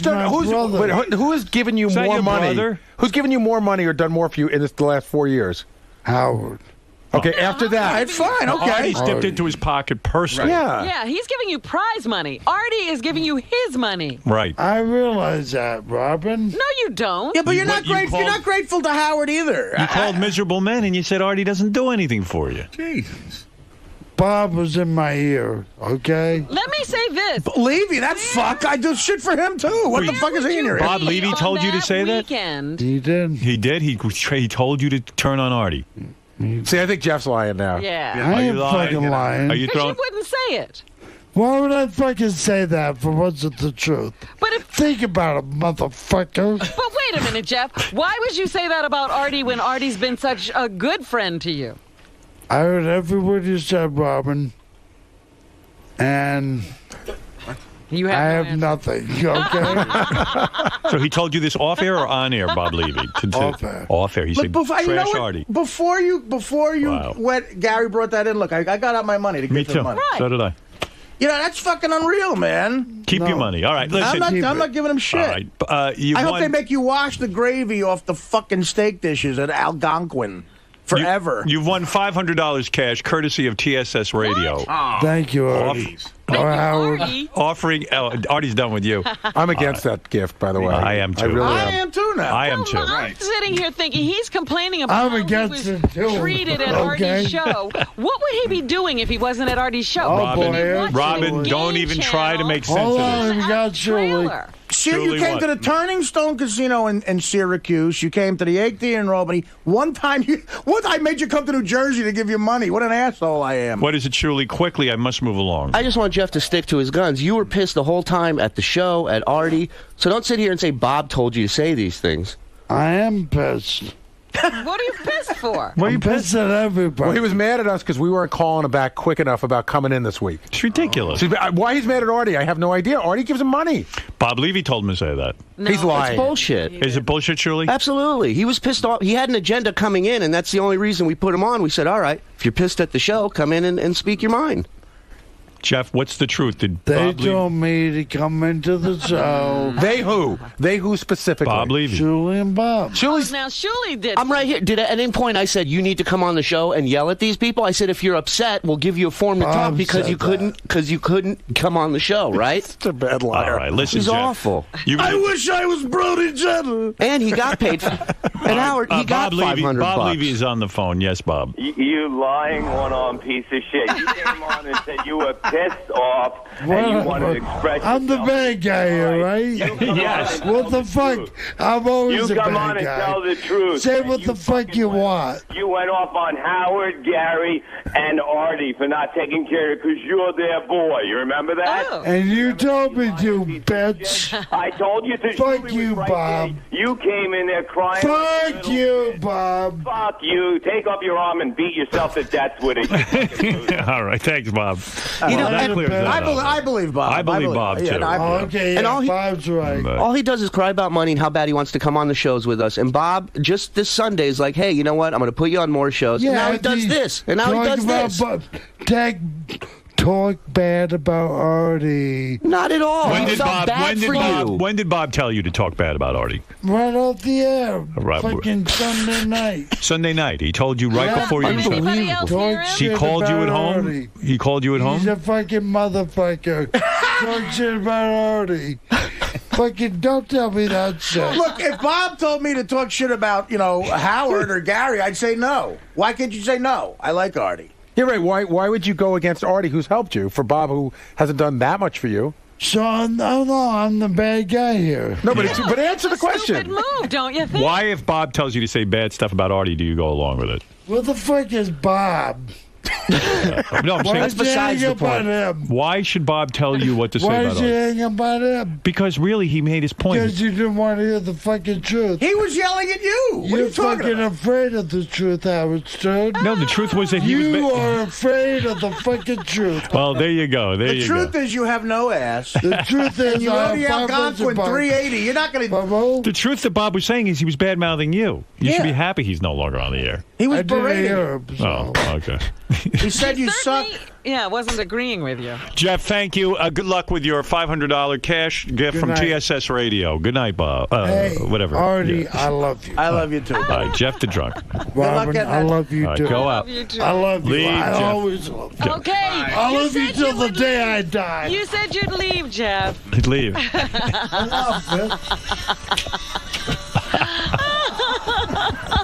Goodbye, Jeff. Good night, Howard. Yeah, good luck getting that $500 in 2010. Yeah, fuck you. I love the Hooters shirt. Talking to Beth, and she was like, "Come on, let's just go." And I said, "Yeah, let's go see Artie, show some, support." And very nice of you. It was really great to go, and the show was great. Artie put together a whole new hour of material. And Is that right? Very funny material, and You didn't tell me you had new material. I would have gone. Yeah, he had a well, thanks, God. he had great material. It really did. Yeah. Yeah, it was a really good show, and it was funny because I walked in this time. Remember last time I went to see an Artie show, I walked in during Jim Florentine's set. Yeah. Carnegie Hall. Yeah, Right. Well, you know what it is? What is it? Why can't you get there before people start talking? No. The guy, we had dinner. We got there and we had dinner. You're not answering my question. I'm going to tell you. We had dinner, and the guy who runs the show, I don't know his name, he says, "Please follow me." So I'm walking, and he just marches me in. Like I don't know when we're in the show, if the show's even. Yeah, but do you know what time these shows start? Yeah, they told me to be there. I didn't know. They told me to be there when Artie started. I would have been there for the whole show. But I go, and who did you walk in on this time? Nick DiPaolo. Oh, poor Nick. Yeah, so Nick, but I think Nick was wrong in the sense that everyone was really happy to see me. Everyone said hello. It was unbelievable excitement. It was so much. It was exciting for me. But that's what's so bad about it. Yeah. You completely distract the audience from the person on stage. I know, you upstage them. But I really didn't, because after the applause died down, you weren't there, so don't roll your eyes. After the applause died down, people were ready to, get back into Nick's thing. Sure? I think Nick sort of psychologically felt it was time to move on. But I think the audience would have been very accepting of more Nick DiPaolo. I would have liked to see. You mean he left? Well, he just said, "Okay, I'm going to bring out Artie. That's what you guys are here for." He was supposed to do 20 minutes right before me. And he had done about 12. He had done a little bit of an act, and he was killing. He always kills.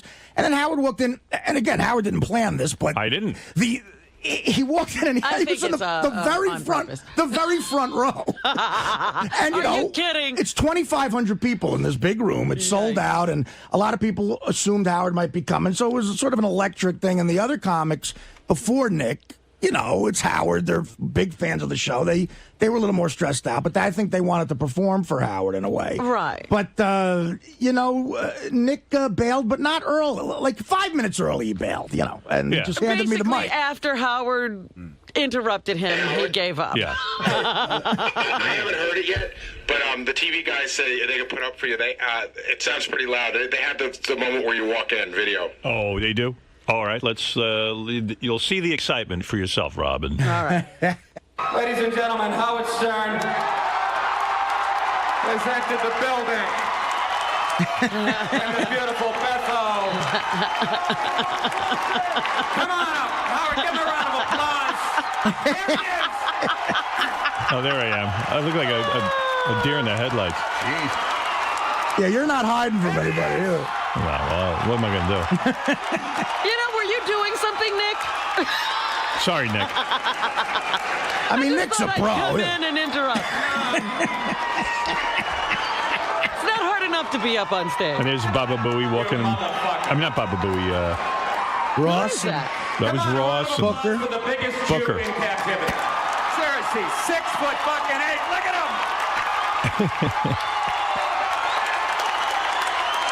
Well, that's quite an interruption. Listen, I wanted to make a point about this. Hottest piece of ass in the history of the country. So Nick was really nice. He goes, and there's Betho. He goes, biggest piece of ass in the country. He goes, she's, he goes, oh, isn't she, ugly, making it, Right. Sarcastic. And then going, boy, she's the most beautiful woman. Very nice. So afterwards, he starts calling Beth's cell phone, Nick. I said something terrible. I hope you knew I was saying you were beautiful. He didn't know what she heard after all that. And Beth was like, yeah, of course. He was so sweet to me. I go, I don't know. Nick gets so fucking paranoid or something. I don't know. Well, he probably doesn't know how, maybe she was distracted. Maybe she only heard part of it. He was, I guess, nervous. He was covering his bases. It's a typical insecure comedian, to tell you the truth. Yeah, it was crazy. So anyway, the best part, though, no offense to Artie, was that, of course, Jeff the Drunk was there. Oh, that's right. Yeah, at the end of Artie's set. He was a part of your set, right? Well, he's a permanent He interrupted you. At the end of Artie's set. At the end, I brought him up. At the end of Artie's set, Jeff the Drunk shows up. Yes. Artie brings him out. And if you remember, Jeff called Artie and said, look, please, I just want to go to Atlantic City. Pay me $200 and put me up in a shitty hotel. I don't care because I need money. And I'll walk out and I'll show my ass and stuff. Well, what was interesting was Artie did this for him once because he needed money. Yeah. And then he called up and said, can I be a part of your tour? Yeah, in other words, can't you give me $200 every time I call you? Hey, right. what page is this on? I'm lost, guys. What page is Artie showing? It's at the Gary preview, page 2, second column in gray. Thanks. So of course, Artie has Jeff the Drunk come out. And I got to tell you, it was weird. I was wondering how this was going to look. So Artie brings him out. And it was sort of cool to see Jeff standing on a stage because if you're I've seen Jeff a million times. Yet he looked even more fucked up. Being on the stage. What does he look like? He now? was really drunk. No, I don't mean drunk. I mean, it just you get to stare at his arm. It's like King Kong, you know? It's Well, like, you know, the last time he was in here, he had shaved his head. yeah, he just looked really weird up on stage. He's not the kind of guy you'd see on stage. Or anyplace else, actually. Yeah, so... he almost fell, too. Yeah. And then Which is his talent. when he was out there, you hear a guy yelling, "Hey, don't let him fall!" It was me screaming at Artie. I'm going, "Artie, the guy's gonna fall." He was just about to go like right. He was about to pull a Sal and go right over the side of the stage. Are you serious? He was going off the stage. He was going off the stage. So and you don't want to steal material from Sal. So anyway, he's on the stage and he's wobbling off the stage, Jeff the drunk, which is so funny. And you hear people yelling. And then he started to talk, and in sort of a Bill Cosby way, he's very relaxed on stage. And isn't it amazing? These people who have, you know, they've never tried to do anything. They're very comfortable. Well, I started to think, well, this might go somewhere, but it didn't, of course. No, he was also ossified drunk. Yeah, it went nowhere. But then at the end, he shows his ass because people want to see because he had that disgusting ass operation. So here's a little bit of Jeff the drunk. You see the skin graft. Yeah. The other person is a permanent fixture on the show. This guy called me up and said, at the beginning of the year, my water heater broke. And then the hot water in my house went out, and the guy who came to fix it charged me. Like, yeah, they charge you money, Jeff. That's what happened. I had to cut down on the cheese and weed. Here's a guy who has one arm and no ass. But we love him. One of the Whack Pack legends. Please welcome Albany's own Jeff the Drunk Curra. Jeff, you're getting $200 in a room tonight, Jeff, so make it good. I will.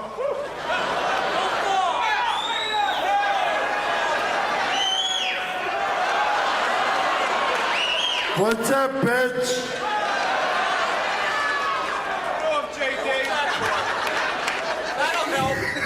Who are you, Fonzie? Where's the darts? On the way down here tonight,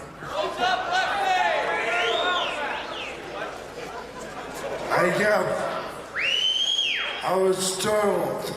Let's see the ass! Calm down, bitch. On the way down tonight, Artie, come over here! fuck you. Shut up, bitch. On the way down tonight, like I was trying to say,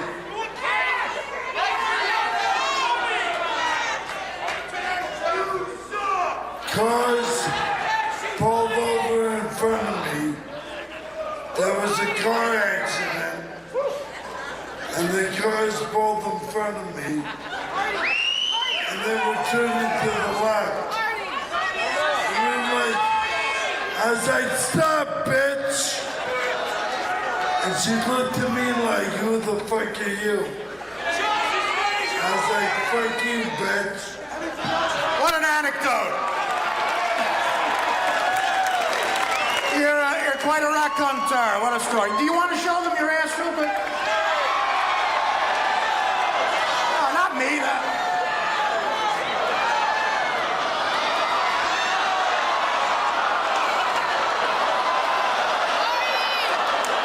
Jeff Carl, ladies and gentlemen. You're not going to see that at a Dane Cook show, I'll tell you that much. All right, how about a hand for your other comics tonight? Pete Dominic, your host. You can come out if you want. Beer League's own Jimmy Palumbo. Jeff is drunk. He's really drunk, guys. Watch you don't fall. We want Jeff to fall and do something funny. Yeah. Now get off stage. You know. So here was the story. He goes, on the way down tonight, a car pulled in front of me, and I said, "Shut up, bitch." Yeah. And she looked at me like, who the fuck are you? Yeah, then I said, and then shut I up. said, fuck you. Fuck you. Bitch. But he, you know, oh, good, he's on the phone. I got to tell him That something. is some rap he's got going. You know, hey, Jeff, I could see why.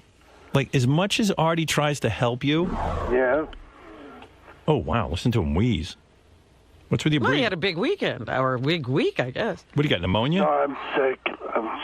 Sound like you got pneumonia, man, with that wheezing. Go figure. Are you? You're not healthy? Well, yeah, wouldn't it go directly to ammonia if it got pneumonia? I'm sick. Sorry. What a down. What's wrong with you? I don't know. I'm real sick. What's wrong with you? I don't know. Do you think it maybe has something to do with your lifestyle? No. No. Do you think it's all the smoking and drinking and yelling and? I'm fine. No, just I don't know. I think I hurt my leg and I fell the other day. And You fell because you're drunk. Like a 90-year-old. You're falling and breaking things. I didn't break nothing. Then why are you so upset? How old are you again? 40. Yeah. He's exactly my age, Jeff Carl. Doesn't he look 60? He makes me feel great about being 40. Anyway, so Jeff, here's why. And Jeff, when the next time you call up and ask Artie for like money or to appear somewhere, here's exactly why he can't put up with you. So here's Jeff backstage, and like he gets there and really has, he has no act, he has nothing to say on stage. I didn't hear this, by the way, so this will be Artie, fun for me. Yeah, and Artie, is nice enough to let him come down. And Yeah, I even wanted to know what kind of room Artie got. And Jeff doesn't do anything for a living, so the idea that he gets to go to Atlantic City and bring his friends and hang out, at least it breaks up the monotony of sitting in that trailer home of his, Right. It's an exciting thing. It's, the nicest hotel in Atlantic City. He's on You stage. got him a room at the Borgata? He got a room somewhere, but he brings friends who also make demands. The friends make demands. No, you should here's Jeff backstage, like just in Jeff's. He's just complaining mode, He's imagine complaining, no less. That this, it's out of the trailer. You think he'd be happy? Yeah, here he is. I came here from Albany, New York. I went through hell to get here. And you'd stick me in a fucking room with a bunch of nobodies. What the fuck? I don't know anybody in the room. Anybody. What the fuck's up with that? That's a fucking bullshit. And I ain't gonna stand for it, motherfucker. Hey, Jeff. Not gonna stand for anything. Don't you know you're a nobody? Those are my buddies I went to high school with, you motherfucker. Why should he know anybody in the room? Don't you know you're a nobody? No. I mean, who do you think you are? I'm part of the rag bag. Yeah, but I mean, where should Artie put you that would be acceptable? Well, I'm performing on stage. You're performing? You're not doing anything. Artie's doing you a favor for God only knows what reason. For some reason, in Artie's whacked out brain, he thinks by helping you, he's somehow helping himself. And he Wait a minute. I've talked to him. He also thinks me and him do the same thing on stage. Wait a minute. I talked for an hour. You actually worked on your act, Jeff? I had it all planned out in my head. What is it, But JD? it didn't go that good. First of all, his friends were about as big a pain in the ass as he is. Like, Howard TV wanted to interview Jeff, and his friends wouldn't allow them to talk to Jeff until they got to meet Artie. And then at the end of the God. and then How come you don't tell me this is going on? I don't know. You want to be bothered with this? Yeah, but actually, that's true. Yeah, exactly. But I mean, that was their demand to meet me, and then Jeff will talk to Howard TV. That's what I heard. Yeah. And then, Well, did he ever? I mean, did he stand by that yeah, I think so. I don't know. I hear he is backstage yelling now. demand? He's just yelling at Howard TV backstage. Listen. Why do you do this to yourself, Artie? Where the fuck are we going? What are you talking about? I'm following you. You fucking lead me down a hole. Where? No, you gotta step back. Jeff, how did it go tonight, man? Just talk to me. Fuck you. Why can't you just talk to me? Come on. Where are we fucking going? Where do you want to go? Where the hell is that, bitch? What? Where? Where do you want to go? Where the fuck are you taking me, I'm not taking bitch? you anywhere. Fuck you. You got some personality. Jesus Christ. And you wonder why people don't want to be around you. You're the definition of angry drunk. I mean, yeah. Sorry. And then he's backstage and he's yelling for Jim McClure, like Jim's his mother or something that should be taking care of him. It's always some problem with Jeff. And who are all these people who come with him? Who are these guys? Judge. Yeah. I don't know. They said one guy was scarier than the next. Oh, they had like these long goatees, like almost like these like Swedish like barbarians. Oh my God! Well, these are Jeff's friends. They're the kind of guys who work like the Tilt-A-Whirl concession on the Jersey boardwalk. Oh, these are the guys with the carny. How do you know these guys, Jeff? Carny folks. The one kid, Adam, just lives down near Boysville. Near what? He lives down in Boysville. Well, that tells us a lot about him. Down the what? Down in Boysville. Is that Boysville? Where is that, Jeff? No one knows what you're talking about. Is that next to Girlville? What, is that by Atlantic City or something? No, it's between Bern and Albany. What the fuck would we know about that? Some guys who live upstate like Well, that. it's a guy he met in a bar. Right. Hey, Jeff, so here you are yelling for Jim McClure. You got to hear, this is all going on backstage. This is the only problem with the show is, that Jeff's needs need to be taken care of. So he's looking for Jim McClure. Jim! There's nobody out here. There's 2 closed doors. Wake up! Nobody heard you yet. There's nothing. Jim! Does that disturb you at all, Jeff, to hear this played back? That you're that guy? Not really. No, it doesn't. He thinks he's perfectly justified. Because to me, it sounds like a baby crying. It's like, Jim, I need attention. I need attention. I need recognition right now. This is the only thing missing in his life, that he doesn't have people to scream at most of the time. All right. And I don't know what else he needed because he was in the room with the beer, where the beer was, in the green room. So I don't know what else he needed. What did you need, Jeff? I really need to know. I don't know. JD, if you put in a group like me and the 2 other comics and Jeff, is Jeff by far the most, demanding of you? Yeah. I mean, I didn't see any of the comics. No one came up to me. If it wasn't for Jeff, you would have had a good night. It would have been a little easier. Yeah. A little more But pleasant. Jeff, you're in a room. Less smelly. With free beer, which is something that is like heaven to you. And food. Everything's free backstage. There's whiskey. There's broads running around. You're on stage in front of a whole crowd of people. Yeah, I mean, what's so bad? Why the complaints?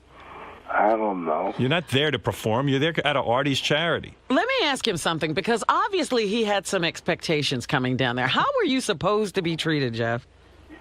I don't know. You're claiming that you needed to be in a room with other than nobodies. Should Artie have had a dressing room for you?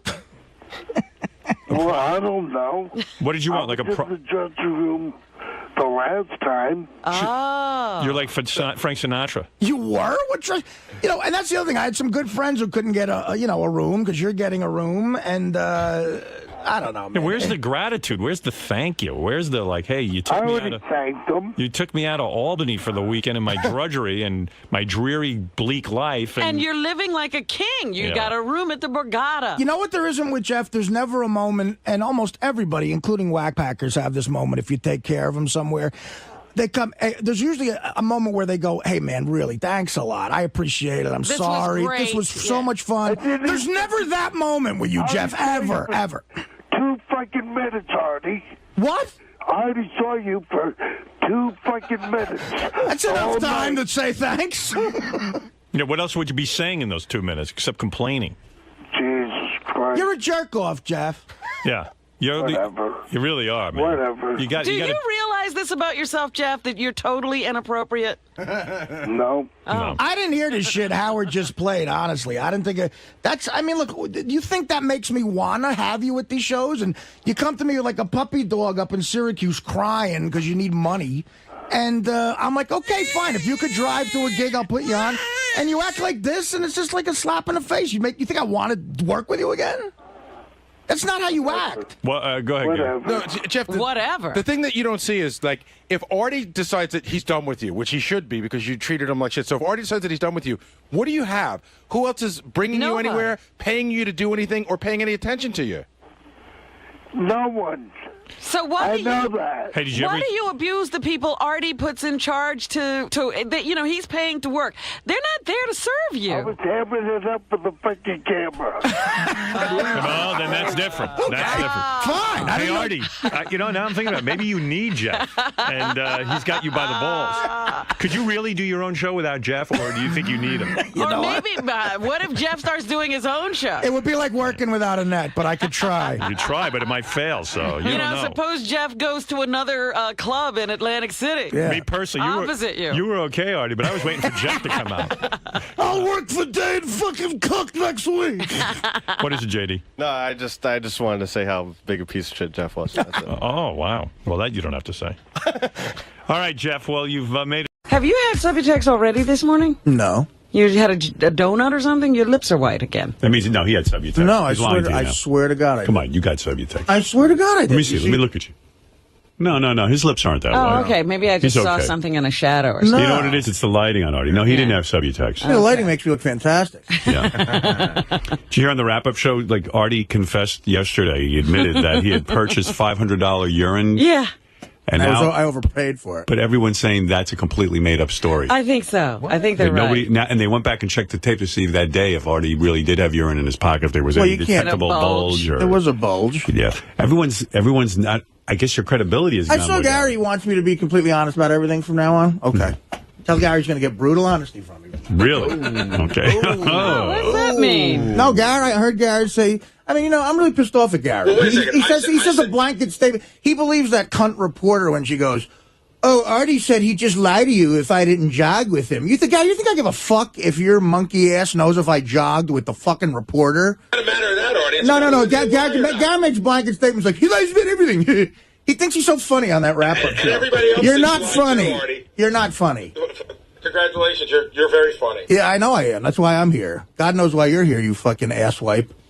Wow. Don't you say I lie about everything to the fucking world, to the 4 people that listen to that fucking show. Every fucking person. All right, Gary, I'm going to be brutal honest. You lie. Everybody lies, because if everyone didn't lie, there'd be no friends in this world. Everybody doesn't lie almost every time they speak. Okay, right. Okay, well, it's brutal honesty with Gary. You think I'm the only one here that thinks this, Artie? No, Gary. You say it out loud like you're some know-it-all, on that fucking show. Before you jump on me, first of all, just so you know, and I know you can give me your brutal honesty when I'm done, when I do that show, people come to me all day long to tell me things. So, in a way, like who? the same way well, tell me who they are. Be honest with me. Every single person here, every person on the TV crew, every person in the office. Who? Well, name names. Who's concerned about me lying? If anybody wanted to be named, I guess they'd step up. But you know how that works around here, Artie. You know how that works. Okay. All right. Well, I'm going to be honest with you. I'm not. No more lying for me with Gary. I'm not making stuff up about you to get on your case. This is what people come to me. You think that wasn't a joke? Me telling that cunt reporter that I'll just lie about jogging? Are you retarded? That's the fucking example you use yesterday. He lies about everything. Play the clip. He's such a dork. He's like, oh, he lies about everything. He told the reporter he wouldn't jog with us. He just like, I guess. I mean, she's a fucking dumb idiot, and so are you. And don't fucking make comments about my character based on me telling the reporter I'm not jogging. Wow. You always get the truth out of me. Always, eventually. Eventually. Glad you threw that in. Well, it is just possible. Don't let a fucking... okay, so from now on, it's the truth. If I'm asked a question about Gary, it's the truth. Always the truth about Gary. Only the truth about Gary. Gary, you better tell that phone screener not to let any calls through if I really cared if you came to Afghanistan. Or on the private jet to the crafts. Guy got a lot of laughs in Afghanistan. Good to have him. See, I thought that was so the book's a lie, then, right? Of course it is. The whole part of the book where you said you all the good parts. So you really... I had heard you were annoyed that Gary went to Afghanistan. I'm not going to say anything. Wait a minute, you said you'd tell the truth. You're going to tell the truth. Well, I mean, either that or I'll say nothing, I see. I don't want to start arguing with Gary. And the liar. stools are bothering you too, right? In his theater. I don't care. I don't care about the stool. You don't. That's the truth? I don't care. And the truth is that you really didn't want Gary going to Afghanistan with you. I'm not saying anything. You really were pissed though about the private No. jet. I loved having you there. I love that. Those old jokes Levy gave you were great. Be honest. Come on, Artie, be Mr. Fucking Honesty. I don't know. Well, you started it. Play the clip yesterday, Gary. You're taking it a little. Yeah, I'm sick of being a punching bag with you people with this liar bullshit. Dad, play the clip yesterday. I'm sick of taking that shit. You're not funny. You're not funny. Will isn't funny. John's not funny. That show is horrible. And you're funny when you lie, which is almost every fucking I'm funny day. all the time, which is why I should be making more than you. I don't know that you're not, but who knows if you should. I know. I got it. I saw it. Let's not base it on how when everybody shows up at this place, because then you shouldn't be making anything. Yeah, right. Wow. How many sick days is a person allowed at this corporation? I'm sure I have plenty You're left. allowed as many as humanly possible. All right. If you're in fact sick, Mr. Honesty. Right. Well, I told you I've never been sick. he was honest about that. I believe he was truthful. Well, I don't like to see you boys fight viciously like that. Well, play the clip. You'll see why I should be annoyed. What is this clip, by the way? Gary gets on that fucking high horse in that wrap-up show and just like, he's the king over there. And he's like, everybody's like sitting around the fire waiting for Gary to tell war stories, and they're always horrible. and then they fucking, they start talking about me, and Will is sitting there going, like, why is Will on the air? What credibility does he have? Will is a producer. What credibility do you have? I mean, I'm a performer. I'm in charge. Scheme in this place. Aside from being a comedian, You hired me, dickwad. I didn't. Howard did. Okay, well, fine. What does that tell you? You're a funny guy, but what credibility do you have to be on the show? I don't need any other credibility except that I'm funny. You were an intern. I wasn't an intern, Artie. Well, I don't know. I remember Boy Gary when I started listening. I got paid to fucking be here, douchebag. Oh, all right. Well, it's gotten very ugly. Wow. We all knew this day was coming. Artie will eventually turn on everyone here. Right. Including you, Howard. No. Well, I'm telling you, Artie will fucking wheel around, and he'll give you this rap one day as well. Well, yeah. Do you deny that? Maybe I'll deserve it. Do you deny that? Well, I can't wait. I'm preparing it every day. I don't know what you're talking about. Yeah, you don't know. Maybe, hey, but listen, if Artie thinks I've wronged him, he has carte blanche to certainly let me know. Same with anyone on this show, as you have many times. That's what makes it interesting.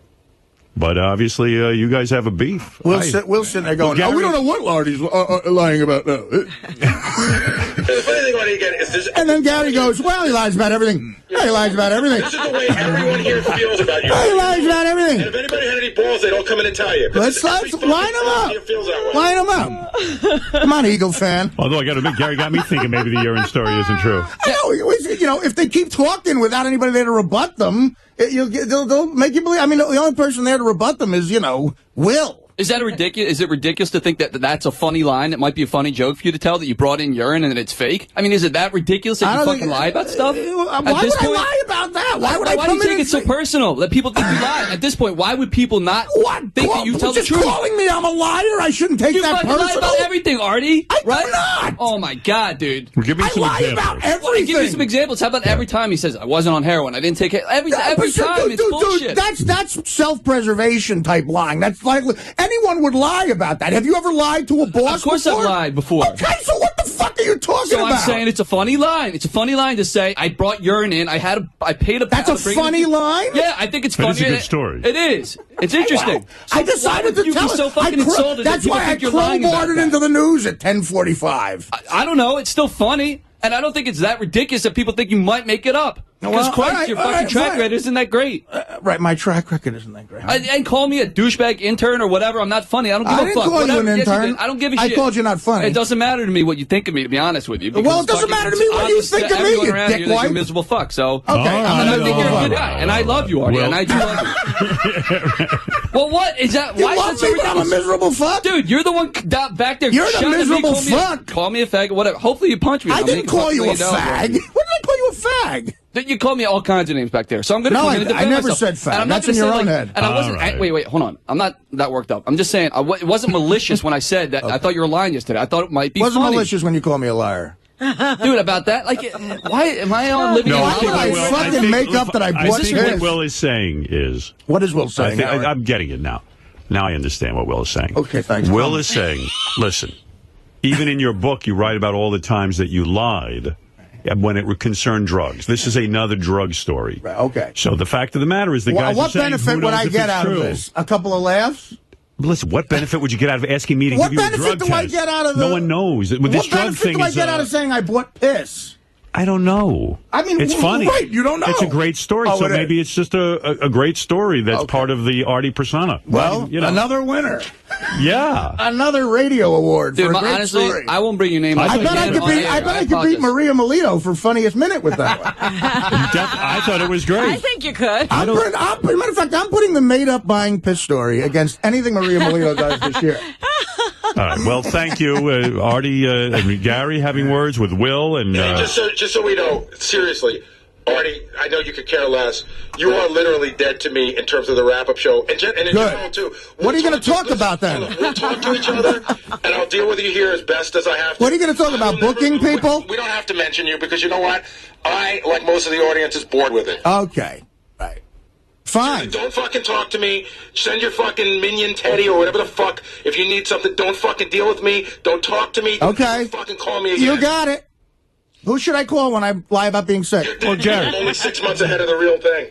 Gary, let me ask you, why are you so worked up? Because you know what? This is the real Artie.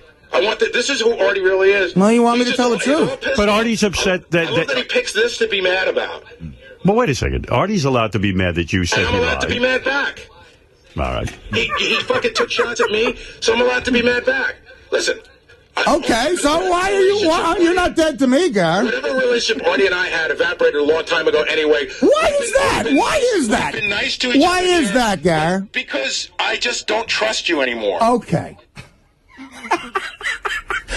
I don't understand how I ruined Gary's show. We I don't really have any don't. relationship, really. Well, what do you want us to do, Gary? You want to go get a beer? We have very different We don't lives. have anything in common. We have different lives, Gary. I mean, of course. How are we going to hang out besides the show? And you clearly don't really like me anymore. So No, I didn't like what you said yesterday, and I got very pissed off about it. I thought for a long time you don't like me. Artie is saying he doesn't No, like what I you hated said. what you said yesterday. I don't not dislike you. Well, how is that my problem? It's not. Why? Why do you think that? Artie, it's not your problem. I didn't say it's your problem. I got it under control. I know how to handle it. Okay. And listen, when it comes to work, we'll work. I would never do anything to jeopardize anything that goes on the show. But for you and I not to talk to each other is not going to change our relationship all that much. All right. Well, who do I call when I lie about being sick? Call me. I'll accept your lies. Okay, Gary. Because that's work related. And it'll hurt you again. It'll betray you again. Gary crying on his way to work. Well, he's lying again. I think everybody spent too much time thinking about you. Okay, good. Well, let's stop then. That would be fantastic. That's what I want. It is so done, buddy. Great. I can't wait to hear more about how you booked Richard Lewis in 1982 on the wrap-up show. This is some beauty. You don't like the wrap-up show. I enjoy it very much. Apparently he's listening. I love it. Artie's so talented and so funny that I didn't say that. He's above the wrap-up show. That's too low for him.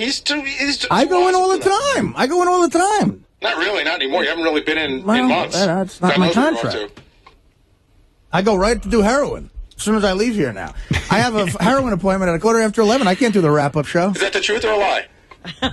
That's a joke. You couldn't tell a fucking difference. I know, because I'm beneath you. No, because you're horribly unfunny. But I think you're a nice guy. And beneath you. No, you're boring and unfunny. You're not beneath me. Was he boring and unfunny in Afghanistan? Oh, my God. I'm glad Nick DiPaolo and David Tell had a few less minutes on stage. Wow. Oh, you just heard. Buddy, let's that joke, let's just be a little bit honest. Nobody's time was cut into because I was there. You could have gone for fucking days if you wanted to. Yeah, I got news for you. I'm mad at you now, and you're hurt by that. But listen, I'm trying to piss you off right now because I'm mad at you. All right, but you're doing it. Okay, well that's my goal. That's my goal because I felt very hurt by what you're throwing all these casual statements out that if people are not listening all the time, they're just going to hear Artie lies about everything. Artie's a liar. That's not true. That is not a true statement, and it aggravated me. And that could hurt me in a lot of ways, personally, professionally. And you just throw it out casually, and it pissed me off. So I came in here, and I'm defending myself by yelling at you. Why would you bother talking to me? Why don't you just... Because you're the one who fucking said it. What do you want me to do? But you could have come in and talked to me. Well, It's more fun to fuck with you on the air. What did you say yesterday about when I spilled 2 inches of icy? I see. That was really. I'll be brutally honest with you. That was you being like, "Fuck you, clean it up." Yeah, and that's what I brought up. That's exactly what it was. Going to get cleaned up? That's exactly what it was. I forgot about it. I didn't know about it. It's because some fucking underling was standing there that'll take care of it. That's what you think of. You're not an underling to me. You make more than me. I'm the only one standing there. Who else is going to do it? I don't know. You got to get to the wrap-up show. Start the story. You got to get to the wrap-up show by 11 to call me a liar by 11:02. I took my tissues and threw them on the floor and told told Gary to pick them up. Yeah, I know, and that's what he bullshits too. He sits in here yelling at you into the air. I was kidding him. I picked up my own thing. Right, Gary? Yes, you did, Howard. What about when you made him go get your cum rag at your house? That was necessary. He didn't make it. Here's another one of your lies. He didn't make me. I volunteered to do it. I'm sorry, that was a lie. Any man would want to touch my cum rag. He trusted me, and I said I would go. Right. He didn't make me do it. No, any man who you'd ask to do that for is making you do it. He didn't ask him. I didn't ask him. Yeah, I know. Gary went to go, I mean, is there anyone else in the world you'd ask to do that for? But he didn't ask me. I know. You were just being a good producer. He said, I got to get rid of that thing, and I said, I'll go take care of it for you. When you had lunch with Rob Burnett, did you ask him if he ever got Dave's jizz rags? I know I haven't had lunch with Rob yet. I thought you had lunch with Rob. Hey, do you know about this? Gary, in an effort to He's preparing for the future. Oh, my God. What is now happening? Why don't you go to a bread line? A future that will never include Artie Lange. I'll be dead. We all know that. I won't only be dead to Gary. I'll be actually dead. Really That's what Gary said. You have 6 months anyway. You might as well be dead to him now. Right. That's nice for Gary to say that. The only difference between Gary insulting me and me insulting him is when I do it, it's funny. So people remember it. He tells me I have 6 months to live. That's fantastic, Gary. Thanks. You practically write it in your book. I know. How many times in your book do you say, I can't believe I lived to be what I am now? Well, listen, dude, I don't know. I question my mortality because of how I've lived. I agree with you. I'm going to tell you something. As mad as you are, Gary, I can tell, I know you guys have differences here and there now. But Gary is so upset about you because he loves you so much. Now, you're never going to get that. But maybe I'm upset because Gary... Look, a lot of people said shit in that room. Yes. And a lot of people make accusations. And of course, Will is right. I don't care about him. Right. But Gary, I do. Of course, it hurts more with Gary. Gary's a major reason I'm sitting here. He's a big part of my career. And he means a lot to me. His opinion means a lot to me. At some point, Gary, I think he got in his head that for some reason I don't like him or whatever, and he projects that on me, and it eats away at him, and I think Gary changed our relationship in his head. So every time Gary says something like that, like I'm a liar, I go, I heard that in the car yesterday, and I'm going, God, does Gary really fucking think I'm just a blanket liar about everything? That hurts. It does. I think he thinks anything drug-related is a lie. Well, listen. No, he was saying everything. That's what Artie is objecting to. Yeah, right. I mean, I don't... Look, I'll admit to that. There's been times where I did heroin, and I said, no, I didn't do heroin. There's been times I was pulled over speeding by a cop, and I said, really? Was I doing 80? That's what happens. That's life. You lie about shit. You're right in Gary's case, and Artie's right in his case. He's so angry at Gary because it matters to him. You don't get angry about people that don't matter to you. Right. That's right. It hurt me a lot to hear him say that. I don't care. Everyone else in that room is, first of all... Is this the makeup phase? Because I like the arguing phase better. I know. Well, I'm not ready to let go of that. You love that more than anything. Well, you brought it up. So you brought up that Gary is hurt. I mean, Artie lied about seeing a shrink for 6 months. I know. That was work-related. How is it work-related? Were we going to fire you if you didn't go? No, listen, there's people in my... That was lazy-related because you didn't want us to break your balls, but we weren't going to fire you. Well, I'll certainly admit to being lazy, but you guys... here's a bulletin, Gary. You guys aren't the only people in my life that are affected by that. I didn't, my mother was comforted in thinking I might have been doing that. So, like you do to your parents sometimes, you lie. But now you admit that your lies are wider than just drug-related. No, the shrink is drug-related. It all ties into, if you want to call it a disease. First of all, I don't think it's a disease. I think it's just a bunch of assholes who want to get high.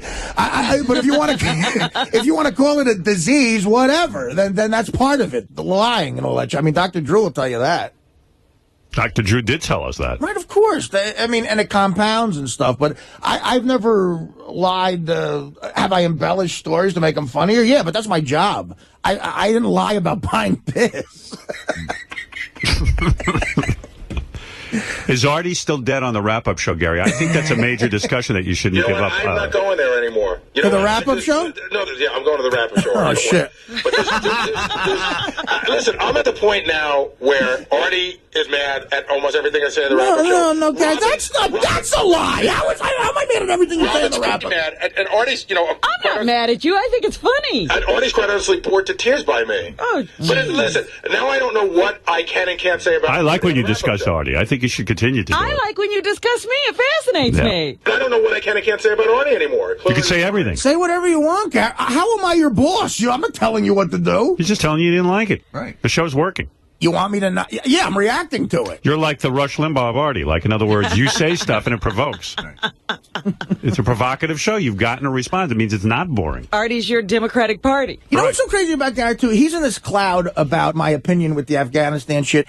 We were over there for a week. Right. He knows how much fun we had together. He knows it was good. He was there, and he still doubts it. You know what I mean? It's like I doubt it because I wasn't there. Right. I mean, of course. Hold on. You didn't take a shot at whether we had fun or not.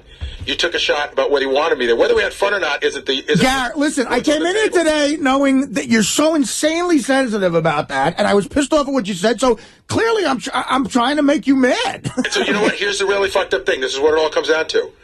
I don't know whether to believe you right now.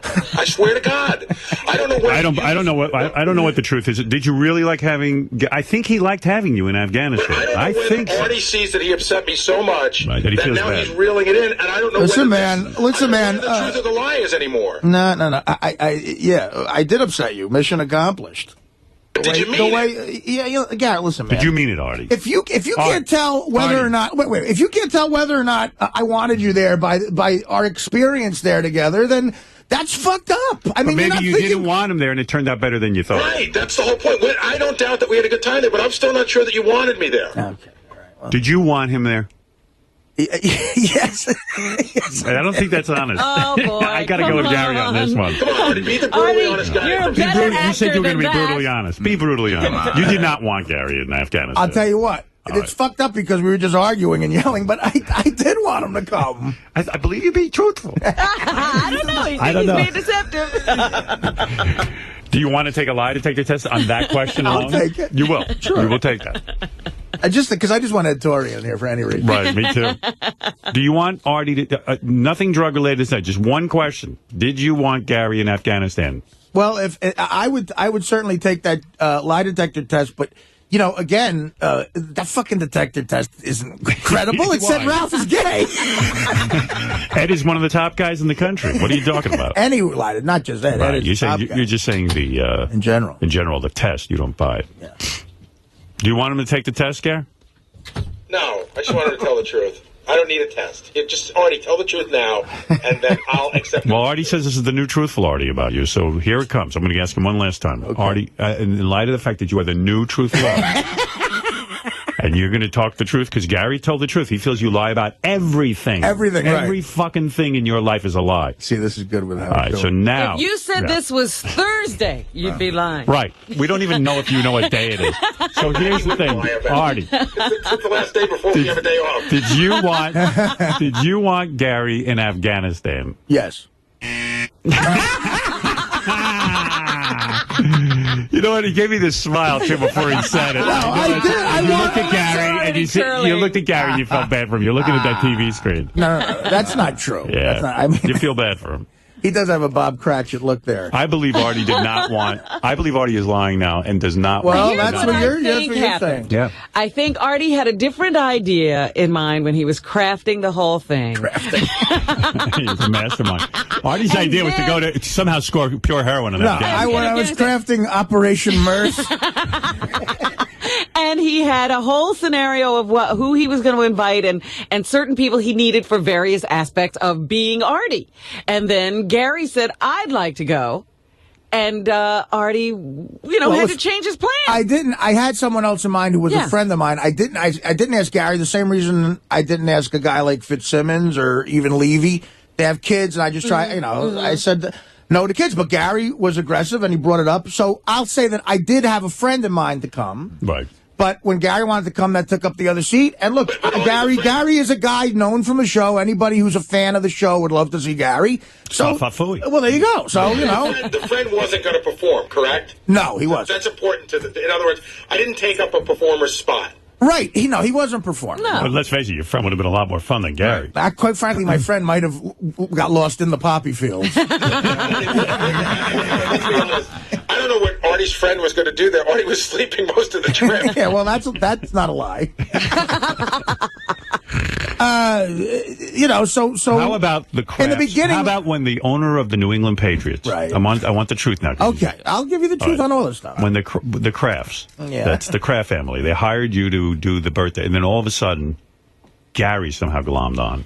Well, I'll be dead honest with you here. I was actually thrilled he came because it was someone to make small talk with them. Right. I didn't know them that well. Right. So you liked when Gary no, was the guy there. was. That's something I would have asked him to do. Can I tell you why I decided to go? They sort of asked. What are you doing in here? Well, because I think at this point I'm pretty sure Artie's not going to throw anything at me. Yeah, go ahead. With the Crafts, I knew them before they had asked Artie, and in fact, they had contacted me about Artie going. Yeah. So on a weird level, I felt a responsibility to make sure everything went right, not only for Artie's sake, but for their sake as well. Do you know what I mean? Yeah. They were Artie wasn't bringing anybody but his cousins, and I thought to And myself, you know Artie lies about everything, so he might not have shown up. No, it wasn't that. I just knew that. That's something I show up for. I knew Artie did. I knew Artie didn't know them. Right. I knew that he was there to perform, but that it was going to be a private party. That was very and helpful. I did as much for the Crafts as I did it for Artie, and then absolutely a part of it I did for myself. I wanted to see what was going on up there. It was an fun. interesting, it was a private jet back and forth. It was fun, but I would have been in a bit of a disarray without Gary there because I don't like making small talk with people who I barely know. Was there anybody you had to kick off the plane this time? No, there was plenty of room. No, that was sounds like you two are back to being buddies. The worst thing I did on that trip was that. Wow, really, we've gone full circle here. Is Artie alive again to Gary? I don't know. He's got a heartbeat. The worst thing I did on that trip to Artie was Artie's uncle and I watched American Idol on the plane. And he looked at us like we were a couple of homos. And Artie was like disgusted. Yeah. Me and my Uncle Tommy at least didn't watch it. But look, all right, this might have been the quickest argument makeup in the history of the show. All right, well, there you go. You guys had a lot of bad words. I just can't believe that. Obviously, look, that's a sensitive subject, the Gary, the Afghanistan thing. I can't believe that whatever got in his head with that doubt is so there that we were fucking over there. Like, I can't hide disdain for somebody for a week. I forgot Not in Afghanistan. No, but I didn't think you had disdain. You're missing the point. I didn't think you had disdain. If I resented you for any reason for coming and taking a friend's spot, believe me, it would have come out when I was on the 15 Valium in Kyrgyzstan airport. It sort of did at one point. It did? Well, no, Artie got really mad at me at one point during the trip, and it got really ugly. That was very hurtful to me, too. When was that? Oh, on the Valium? Or after the on the 40 Valium? After the night. See, don't exactly. It was 15 Valium. It was 15? Oh, it was only 15? And what else? It was 50 Valium, 8 Ambien, and 3 shots of wild turkey. Oh, my God in heaven. What are we going to do? And by the way, dude, I was in elephant. I was in Kyrgyzstan. Oh, my God. All right. How It's do you easy. handle It's that? easy not to drink in Ibiza, wherever you guys go. How many drugs can you take? He has a tremendous constitution. Listen, the late John Belushi and Chris Farley had tremendous constitutions. Wow. Everyone always says that. They were dead at 33. That's right. You've outlived them all. You're a better drug taker than they are. He has more tolerance. What did you used to say years ago when I used to listen to you? What you used to say, Keith Richards is the best greatest white drug taker ever. Well, the guy is. I mean, at him. first He's of all, alive. He's still alive. I mean, he looks like Dracula. Even the cigarette smoking. I mean, this guy smokes constantly. On stage. On stage. He can't even put down a cigarette. And when he's in the middle of a guitar solo, he's got one burning in it. He's got the cigarette in the guitar. Him and Ron Wood, both. Yeah, and the guy's, thin and looks good, for a guy who's done that much. Crazy he ran up a tree and almost killed him. Right. Anything I said on that shit, you can't believe. I mean, of course. It was. Again, part of me was like, I wondered if it was truth serum. What did he say? Well, let me tell you what happened. Yeah, because I don't even remember. Artie and I never had this out, and as long as we're having it out, I want Artie to know because I don't know what he remembers and what he doesn't. So the whole temper tantrum in the airport, I'm there also videoing everything. Right. And a couple of times I went to pull the camera out. I go, you know what, man? This just, I wanted to, but he was in such a state that I felt if he saw the camera, he'd smash it. Right. You know what I mean? Because he was frantic and wanted to be out of get Russia. out of there, yeah. And you know what? We were all right behind him. Nobody's going to deny. We were all like, let's just get the fuck out of here. You were handling it much more professionally. Right. I was ready to pay what, $18,000 for a flight. Howard, the worst part of it was we walked right by the plane we were supposed to be on. Right. Like we were on the tarmac and we go, oh, there's our plane. They go, yeah, you can't get on that one. We're like, when's the next plane? They're like, oh, I think 36 hours. We're like, fuck, you know. And this is after 20 hours of playing cards and killing time at Bagram in Afghanistan while we watched toilet paper get loaded. But why couldn't you get on your flight? Because it was already, the doors were shut. But I don't understand. Were you late? Yes, we barely made it. Like we were. But that wasn't our fault. Oh. It wasn't our fault for being late. We were so long at one airport, the connecting flight. You know, we just. So it's the airline's fault. Oh, yeah. absolutely. Well, no, it was the Army's but fault. a military flight. Right. You can't yell at them. Right. It's like, look, you're fucked. All right. So now Artie's in the airport. Artie's very upset. He takes, he gets the pills and he gets drunk and he's throwing things. He's pissed. And like I said, we're all pissed too. I'm not giving him any shit about that. So we end up going back to the base, and we go back to the But you didn't throw things and stuff. No, but so now Artie's really... I did. Artie's really... He's fucked up beyond belief. Right. I mean, he's really, really out of it. He goes back to his room, and he sits down, and I come in with a camera, and I say, Artie, what do you want to say? And I know that he's fucked up, but this is so important to the story. I know that I would never in a million years use this piece of tape. But why tape it without then? showing... Because it's a moment that's getting lost. Plus, it's but one isn't of it those great moments. to just have that moment lost? Yeah, but isn't it one of those moments that will become legendary? No. I think this is where I argue. I think a true friend does not tape that. No, but I would have never, ever, but wait ever a second. It could shown be. It could be just the other way. Like you You're throwing the thing at Teddy was terrible, but then it became. I can't. No, but Howard, I can't. I can't watch that. Right. I cringe looking at it. I cringe looking at it too. Yeah, but okay. But it could be the thing that makes you snap out of whatever it is you're in that you won't make the right decision I think I for. could figure that it looked pretty. Yeah, but it's the same without the video. When you work on this show, and you guys were nice enough not to air that for 2 hours. Yeah. Well, you told me to air it. Yeah, right. Okay, clearly I'm fine. We called Artie. I said, Artie, I'm not going to air it. He's in a straitjacket, and he said, air it. You called me and told me to air it. Our decision was not to air it, Artie. Why did you overrule it? Yeah, right. We didn't air it. Yeah, right. That's the truth. Well, why would you listen to anything I said? Because I believe you. At least then I did. Right. Can I finish? I want to finish the story because it's important. It's important for me to get it out. So now Artie and I are in this little tiny dorm room together, and I start taping it. Artie goes, shut that fucking thing off. He goes, I know exactly what you're up to. I know how you are. I know what the fuck you're thinking. And I'm like, okay, I get it. I got it. I got all that. Well, wouldn't you think that if you're like on the ground throwing up and I've got a camera? Yeah, anything, but you know what? I could always erase that. I could never go back and get it. Why would you even tape it? Because it's just the thought of... Because you might have wanted it. Oh, yeah. All right, so we... I might have wanted it. Let's move ahead. So I shut that camera off living in a different world. He's very upset. He's very agitated. You should never have turned the camera off. I shut the camera off. That's my problem with it. And then Artie, I thought, fell asleep. And I have to tell you, it was me and David Tell and Nick DeFallo, Jim Florentine. It's like 5 in the morning now. It's light out. We all tell Artie we're going to bed. We're like in 5th grade. So that Artie thinks that we're all going to our rooms. And then we agree that we're going to meet out in 5 minutes to go get breakfast. But we don't want Artie to know. We don't want Artie to know we're out.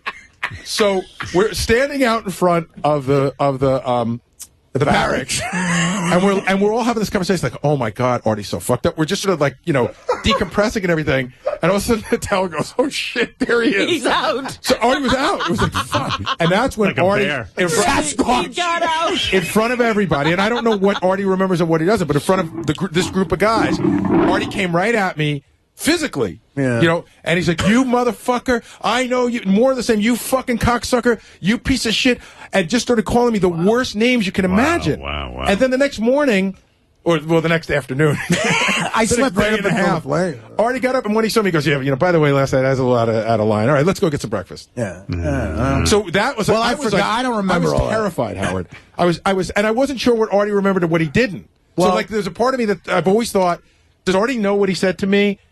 And I don't remember. Was that just a simple apology, or does Artie not remember any of it? But I will tell you, Howard, did I talk to you about this in the summer? How hurtful it was to me? Yeah, I don't remember I don't remember details about what I said, but I mean, shit. Yeah, Gary was on the phone with me for. I knew all about this. Like Gary was on the phone with me for days about it. It hurt. It just really. Well, I mean, I don't know. You could have called me and said it, But I didn't know. I couldn't even figure. I almost didn't want to call you because if I did, I didn't want to remind you of what you might not have remembered. Well, but see, now you know something that I don't really know all of that's festering, which is why you might be aggravated too, or might think that way about me. I don't know about Well, it's also, again, since it happened there, it's a part that makes me wonder, did Artie want me there? No, I mean, in that state, I was mad someone was filming me, I mean. No, I get it. And that makes me question someone's friendship if they're filming me while I'm, practically throwing up in an army. Whether he's a good producer, he stopped filming. Well, there's that. Well, there's that too. To me, I'm like, okay, what's the fuck is he over there if he ain't filming that great moment? But it wasn't your video he was shooting, was it? Well, it was for, it was for like the TV you show. start thinking if I'm going to jump off, a cliff, does he talk me off the cliff? Or does he videotape me jumping? He's a documentarian. He's a documentarian. He can't help you with a cliff. Once you're going over that cliff, you're there. That's making the news, not recording it. I'll tell you one thing, though. What do you want to jump off a cliff and not have a memory of it? I'll tell you one thing that would be great for my kids to see. Here's your dad. You're not having kids. I want to have an illegitimate kid. I decided, like the Jerry Lewis thing. Yeah. But I'll take care of it. Angie Everhart announced yesterday she is having a child. And doing a reality show. It could be Artie's child. So listen, if it was Artie's baby, it'd be fantastic. Here's the funny thing about that whole thing. As fucked up as I was, the Army guy that was with us, the Vietnam guy, Jeff Anthony, this fucking, black guy who could do like 1 million push-ups and sit-ups. And strong guy. And he just knows everything about the military, and he's just been there, done that. He was tolerant of a lot of our bullshit behavior, okay? Right. And he tolerated a lot of bullshit from me. Right. But the one thing I remember in that man is he had enough of me. Okay. So back at the barracks, already wandering around. Right, I'm wandering around. High as a kite. Clearly fucked up. Which that was their biggest fear in getting Artie over there. He really did tell them that he was fine. Jeff turned to us, and he goes, "You fucking guys got to figure this out." Yeah, and I'm like, you saw what we're doing. So I guess at one point he just got, it's like the Marine in him. Yeah, these guys aren't going to figure it out. This asshole junkie hippie fucking comedian.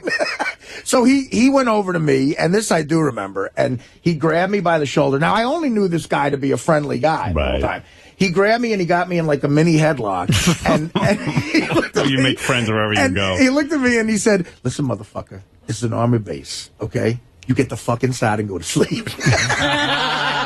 And you listened, right? And I went right inside. I marched inside. See, that's what you need. Notice, you need to join the Army. He's not yelling at that guy. Right. I said, if this 58-year-old guy beats the shit out of me right now. I mean, did he see the tirade against Gary? Yeah. I'm sure. Well, no, he didn't. Oh, he wasn't there? He didn't. It was just, it was Dave and Jim Florentine and Nick and, Meanwhile, me and Attell had just talked for years. Me and Attell have always talked about how we want to get off booze and all sorts of drugs and everything in the road. And Attell, I think, has still been sober for almost a year. I think you cured him. Which is fantastic. But he doesn't want to drink again, he said. He had been sober for four months at that time. But the only thing with Dave is he smokes, I'm going to say 5 packs of cigarettes a day. I know. He can't get rid of that. But he also doesn't sleep much either. No, he's a vampire. Attell. Yeah. He is, and he's always been. That's why he's such a great comedian. On Easter Sunday, on Christmas Day, Attell had 5 spots at the Comedy Cellar. Wow. That's why he's so great. I'm sure. Howard, do you know talent and doing it? We landed from this fucking 87-hour trip in Afghanistan. We landed 5 o'clock on Saturday afternoon, and Dave gets out. He gets his cell phone. I go, "Who you calling?" He goes, "I want to see if I get a spot at the Comedy Store." You know what? Here's a great day. Wow. Like that, he worked that night. The day you landed. We landed at 5. I think he went on at midnight. Here's why he might be the greatest comic, I think, of my generation, like club comics, and why he deserves it is like in the beginning of the week, they call it calling in your avails, your availabilities to a club. Like on a Monday, you call up the manager to Stand Up New York or the comic strip or the Cellar, and you go, "Listen, I'm available Monday through Wednesday," and they go, "All right. You got a 9 o'clock Wednesday, 9 to 9:20, and they give you your spots for the week, and that's, you go." So, while we're still in Afghanistan, we're in Kandahar, and Jim Florentine has a special cell phone that we can only use some of the time. We had just been bombed. There was a bombing that made the papers. We're all calling up our family and going, "I'm okay, we're okay." And then I hand the phone to Attell, and in the back I hear Attell go, "The name of the woman who runs the Comedy Cellar is Esty." He goes, "Esty, listen, I'll be back Monday. I got Monday through Friday." Oh, my God. That's what he's using the That's a real professional. Called in his avails. I like that guy. Yeah. See, that's why I always admired him. All right, boys, it seems as if the fun part of this argument is over. Now it's the makeup part, and I can skip all that. They can do that off the air. Yeah, go make love to each other off the air. All right. Whatever. All right. That was a good argument, though. Artie was dead for a little while. That was great when Artie was dead. Artie didn't like that. He didn't like being dead. They made up. He came back. A couple of knockout punches from both sides. Did you see a white light, Artie, before you came back? You know what that was like? That was Hagler Hearns. It was only 3 rounds. A lot of blood. Went fast. Yeah. I'm sure everyone enjoyed that, though. Do you ever the Hagler Hearns fight? I have that on DVD. The end of the first round, Hagler's face is bleeding, and he looks at Tommy Hearns with a look of like such death. Yeah. And then he fucking knocked him out. Yeah, Tommy Hearns. That was all going down when I was living in Detroit. The Detroit bomber. Tommy Hearns mania. Yeah, yeah. That's good stuff. All right, thanks for that nice fight, you guys. Good job. You guys can go home now. Thanks for starting off the morning. You know what? I got mad. Just killed a nice 45 minutes for me. I got mad last night thinking about... As soon as I heard Gary say that, I got mad and it was festering. And I said, I'll sleep on it. And I woke up today okay. And then, something triggers you. And then, Yeah, I might even in the next hour play it again, get you all worked up so you guys can go at it. They triggered it. Already saw me. Lieutenant Bleeker called yesterday. Yeah. You remember him? Lieutenant Bleeker, of course, one of the police officers on the scene of the man's life that I say. That's right, from the Port Authority, Robin. And he wanted an important point to be made that you know. That remember that report by Doug Johnson on Channel 7 where he said the police were upset? Yeah. He said a few of the police spoke to him only in the best terms of you. Right. And he has no idea where he got that. I know where he got it from. Because none of the police are jealous. They all love you. No, Doug Johnson made that up because Penny Crone at the press conference brought it up. He thinks Penny's a police officer. Yeah, said, gee, I bet you a lot of people are angry. This is Penny Crone. The police do this every day. Why don't they get big press conferences? Nobody's making a big deal over it. So Doug Johnson goes on ABC because Doug, I don't know, maybe he doesn't hear so good anymore. He doesn't realize Penny Crone's just trying to do controversial television. And he says, well, a lot of police officers are angry that Howard Stern is getting this kind of attention, which was all bull. Yeah. Well, the police that he would have spoken to all said that they don't feel Of course. that way. Doug didn't hear from any police officers that were angry. He just made that up. Yeah. He just got on TV and made it up like so many reporters do. Anything to create some talk. We also got a bunch Well, Doug's still upset since he was a morning show host with Judy Licht and they got rid of him. He's doing all right. Yeah. Mellow out, man. You don't have to be so angry, Doug. We didn't do it. Yeah, a lot of people have a lot worse situation. I mean, you got bounced off that morning show, but so what? You're a reporter. A lot of people would give their left arm to be a reporter. I guess he thinks he could be Regis Philbin. Yeah. We also got a lot of faxes. Did you notice how Penny Crone's tone changed after the lieutenant got here? Like she was totally hassling you.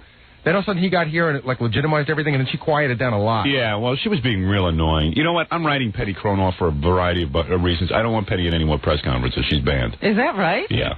You might as well just say that you're ending her career then. Yeah. She's just going to have to stand outside the building and do her reports from there. You're not going to tell us why? She knows why. She knows why. Oh, I don't. It's enough that she knows why. She knows exactly why. I asked her my agent asked her to do us a favor and lay off something, and she wouldn't. And it was no big deal. It wouldn't have cost her a thing. It wasn't anything that controversial. She was just being a pain in the ass. And you know what? I've done her enough favors, and I've been very nice to her. So just screw her. All right. I've had it with her, with Penny Crone. It's enough building her career. Now it's time to ignore her. Yeah, concentrate on someone else. Yeah. It's obnoxious. She always used to be fun. I'll miss her. Yeah. But we'll have to have fun with someone else. All right. If I hadn't been so busy with her, I might have noticed that Vic Miles was here. I would have talked to him. I didn't know if you knew that he was staying way in the back. I saw him. Never asked the question. I was saw surprised. I thought we'd get around to talking to him when he asked the question, but he wouldn't. Yeah. Hey, I got to compliment, we got to take a break, but I got to compliment our television show and the people who work on it, because I watched yesterday, excuse my voice, but I watched yesterday the reenactment. I don't know if you saw it. No, I still have not. The show where we reenact the guy jumping from the bridge. Hats off. One of the funniest things I've ever seen. Honest to God. They got, first of all, great acting from John Sanchez. Yes, he's an actor, not a singer. He's fabulous. Somebody ought to tell him. John Sanchez, who played the Puerto Rican jumper so well, and he was in a big yellow hat with a feather in it and purple clothing. Wow. And he looked so Hispanic. I mean, they talk about a stereotype. John Sanchez. All he didn't have was fuzzy balls. And he was great. And when the woman who portrayed Helen Trimble grabbing John Sanchez's leg and holding on to it, fantastic job. I don't know if that's what really happened, where she actually grabbed his leg, but wow, was that funny. And the guys who played the cops. And my hat's off to Scott Einziger, who did the shot of the helicopter going overhead. We used a plastic helicopter, a little toy plastic helicopter. It's a screen. And Ralph swears to me that the police car that pulls up was a plastic police car. Totally fooled me. I thought it was a real police car, unless he's pulling my leg. Are you pulling my leg, you dim-witted nitwit? Because fabulous job. Was that police car plastic? Yeah, it was. We just no kid. Don't block my camera. I'll throw you right out of here. Thank you. Just like forced it perspective and put it like the cars behind it. Wow. Just rolled it across. No kidding. And what's really funny that the car in the helicopter, that lady, she asked for them. Scott, don't block my camera, please. Yeah, you should know better, Scott. Yeah. What? The helicopter in the car, we gave them to the lady who was hanging out to John because she wanted them for her kids. Fantastic. Fantastic. That was her pay. She got a couple of tours. Yeah, well, we don't have much of a budget on this show. Not in high budget. But I got to tell you, one of the funniest shows, and the way you cut to it, the way our own Robin cut to the, to the back and forth to the reenactment, fabulous. Just the right amount, back to us in the studio. Beautiful job. Beautiful. Funny as can be. Best show yet. Oh, better than Pat Cooper. That was right up there. I would say we've had an interesting 2 weeks of television. Yeah. Which was real funny. What you don't see on the film is where we shot it. There were like these guys shooting up in the really? on the bridge dear. and stuff. No kidding. It was pretty frightening. Very good. You didn't get them? Oh. No. All right, guys. Thank you. Got us. Scott, I'd have you talk, but you don't know how to grab a microphone. You and Ralph are like two retards. Or headphones. He just sits there. No, just sits there. He just came in, sat down, and said nothing. Just wanted to see the show live, I guess. Yeah, and Ralph doesn't know to push one microphone over and grab another. It's a disaster. I've got media illiterates. Well, let's just say the studio is not set up properly either. Well, it should be easier for people to get on the air. Good point. Well, anyway, let me take a break because we're talking way too much and not playing commercials. We've been blowing them off. Let me take a break. Aren't people here for the commercials? Yeah, people have been waiting for the commercials patiently. So let's take a break. We'll be back right after these short words. By the way, tonight on the TV show, they'll be airing the press conference that we had. You know, I'm thinking of replaying the press conference today on our show if we have time because I thought we were we didn't get to very much yesterday. We were trying to, but I surely would love to hear. By the way, on our TV show tonight at 11 p.m., everyone's been calling saying when is it going to air? When the three midgets came in with their full-size girlfriends. Oh, that hasn't been on yet. Yeah, so that's spend a couple of minutes with us, spend 30 minutes with the midgets and their full-size girlfriends tonight on our TV show. As part of our holiday. Yeah, that's leading into the holidays to show that anything can happen. It's pretty wild. It's pretty wild, and it's. What's so wild about it is that it was no setup. I mean, these little tiny midgets with their full-size girlfriends. It was amazing. I mean, when he was describing how he took her on a train, I thought I'd faint. Yeah, because this little guy Marty is no taller than 3'5", I'd say. And the whole time he's describing it, he's sitting on her lap. Yeah, and he swaggers in. He swaggers like he's 6'5". Yeah, he's got a great attitude. It's really kind of fun. So what were you telling me? Gary started telling me something that irritates me during the commercial, but I said, if you're going to irritate me, at least do it on the air. Oh. That's his job? He reports to me when disc jockeys are ripping me off, which is okay. I tell him to do it because I want to hear everything. Yeah. He's my eyes and ears. You know, now that I moved out of the city and I drive a lot, I listen to a lot more radio. And, you flip around on the buttons, and there are these guys that are on in the afternoon on PLJ. Yeah. And they do a lot of talk. They play a lot of music, but they do, like, phony phone calls that are really bad and a lot of stuff. But yesterday they did something that is such a thing that you developed. Before you got into radio, nobody talked to the peripheral characters around the disc jockeys. Nobody put their engineers on the air. Right. Nobody talked to their producers. No, you never heard this. It used to drive me crazy. As a kid growing up, I used to say if I ever got on the radio, I would open it up. I would like to know who is in the room when these disc jockeys are talking. But no one ever did it. I remember when I got to NBC, the great Imus. I mean, you listen to a show now, it's a clone of our show, but I mean, he wouldn't even talk to Charles the news guy. Right. I mean, he wouldn't talk to anybody. I mean, it was like, well, what was going on? Like, why are you if you're so wild, why are you afraid to talk? Yeah. Well, the thing that you really, really developed that just has your imprint on it is putting interns on the air. No one ever put interns on the air. Yeah, I know. So yesterday they had their interns in there, and it was just almost like... Well, they all listen to my show. It was like a replica, a repeat of something you would do with Gorilla. You know, it was like the kid had a name, he had a funny name, and he went to go get his car fixed, and he dropped the name of the show so he'd get it quicker, and they yelled at him, stop using it. I mean, it was just like one of your conversations. I know, and it's weird. I can't listen to radio anymore because when I hear someone doing me, it makes me nuts. I didn't know they were doing it right here. Yeah. It's not even safe to listen to the radio here. It makes me crazy. Because because first of all, they all end up doing it bad, and I sit there and I listen to it, and I go, is that what I sound like when I do this stuff? And then I get disappointed in my own material. Well, you know what they do also that just makes me insane? they do the whole ratings rap that you do. They either brag or complain about the ratings and explain the ratings and, you know, hey, we're really number one, and they get the Arbitron numbers and try to explain them to the audience. Yeah. No one used to talk about ratings on the air before. I know. It's just weird that... I don't know exactly what I want out of life, but it's something. It just bothers me then when I read like David Hinckley in the Daily News talking about what a skunk I am, how I suck. And how I'm started it all. Yeah, it just makes me nuts. It makes me crazy, and I don't understand it, you know. And I guess I need that. I need to be recognized for what I've done. And I admit that on the scale of accomplishments in the world. You're not Louis Pasteur. Yeah, I'm not Louis Pasteur, but I did something. I'm not sure what you would describe what I've done. You know, and I catch all the crap, too. It's like everybody's language is opened up on the air where they talk more normal and they talk like regular people, and no one's worried about disc jockey voices. And then, I don't know, I was reading something where some listener complained to the FCC about me in Buffalo, of all places, which it probably wasn't even a listener. It was probably just one of our competing radio stations getting upset because our ratings are through the roof there. And, you know, right away, that one FCC commissioner was, like, screaming, let's get Stern. He hadn't even heard the complaint yet. If Stern, this is what the guy said in the paper. He goes, if Stern has said something again, then we must hold hearings to get all the licenses taken away from Infinity Broadcasting. I mean, the guy is completely out of his mind about me. And one of the other commissioners just said, I just wish you'd shut up already. This is what he said in public. I wish you would shut up already. Because it's embarrassing. The guy's on such a rampage over me. Does he read those, the results of court cases that have been filed that are similar to the situation we have with the FCC? Does that commissioner get informed as to how many cases they're losing on this same issue? Well, no, here's the problem. Infinity, who we work for, has already said to the government, wait a second, why is this going on for years and years and years, and no one's allowing us to go to court over it? Mm-hmm. It's just this endless appeals. We want to go to court over it just because the whole thing would be thrown out. It's ludicrous. Right. It's free speech in this country, and yes, the founding fathers never specified radio because radio hadn't been invented. But I mean, it's just like it's a joke already. And the thing is, nobody's ever proved that the word penis is harmful to children or anyone else. The airwaves are littered. I'm watching Mad About You. They're talking about penis.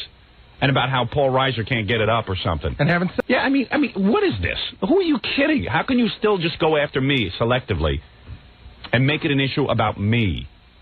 It's a joke. There should be some way that you can attack that commissioner, but the government's protected. Yeah, I mean, I can't go sue him for selectively going out and trying to ruin my career because he's part of the FCC. You can't sue a member of the government, which is bull. I can make a real good case that this guy's just got a huge hard-on for me. It's just, an 80-year-old guy. But you didn't answer my question. There's been case after case after case that is very similar, and the courts have always thrown it out. Yeah, but he continues to press on.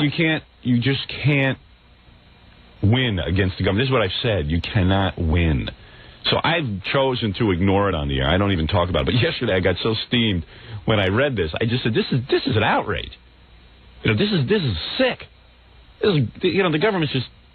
And where is Bill Clinton? I don't know. No one can be more supportive. This is his government now. He's not taking care of it. Yeah, I mean, I've been pretty supportive of the guy, and I happen to think Clinton's got a real good heart. I think it's in the right place, and I think he's a hard-working president. And I'm not just saying that. This is also wrong, and it's a part of the government which he is supposed to be running. Yeah. There's a man there out of control, and no one's doing anything about it. Yeah, and it's starting to tick me off. You wonder how many other agencies where there are guys that are just out of control. You just don't know about it. Yeah. What other disc jockeys are ripping me off, Baba Booey? You know what? I don't want to hear. No. It makes me nuts. I do want to make a point about one thing. You know that woman that does she does a love phone show at night on one of the stations. Those shows are so incredibly graphic. Yeah. And they allow. And that's weird. And it's all teenagers calling in. You don't hear teenagers on my show. There is not one person that calls that show that's over 18 years old. I know. It's a joke. And they're talking about every kind of. They're talking about anal. They're talking about And the FCC says it's okay because it's on at night. Are you kidding me? Don't you? If anyone from the FCC actually knew anything about radio and actually looked at a ratings book, they'd see that the only people who listen to radio at night, and this has been a problem for adult radio stations, the only people who listen to radio at night are teenagers. They get home and they listen to music stations.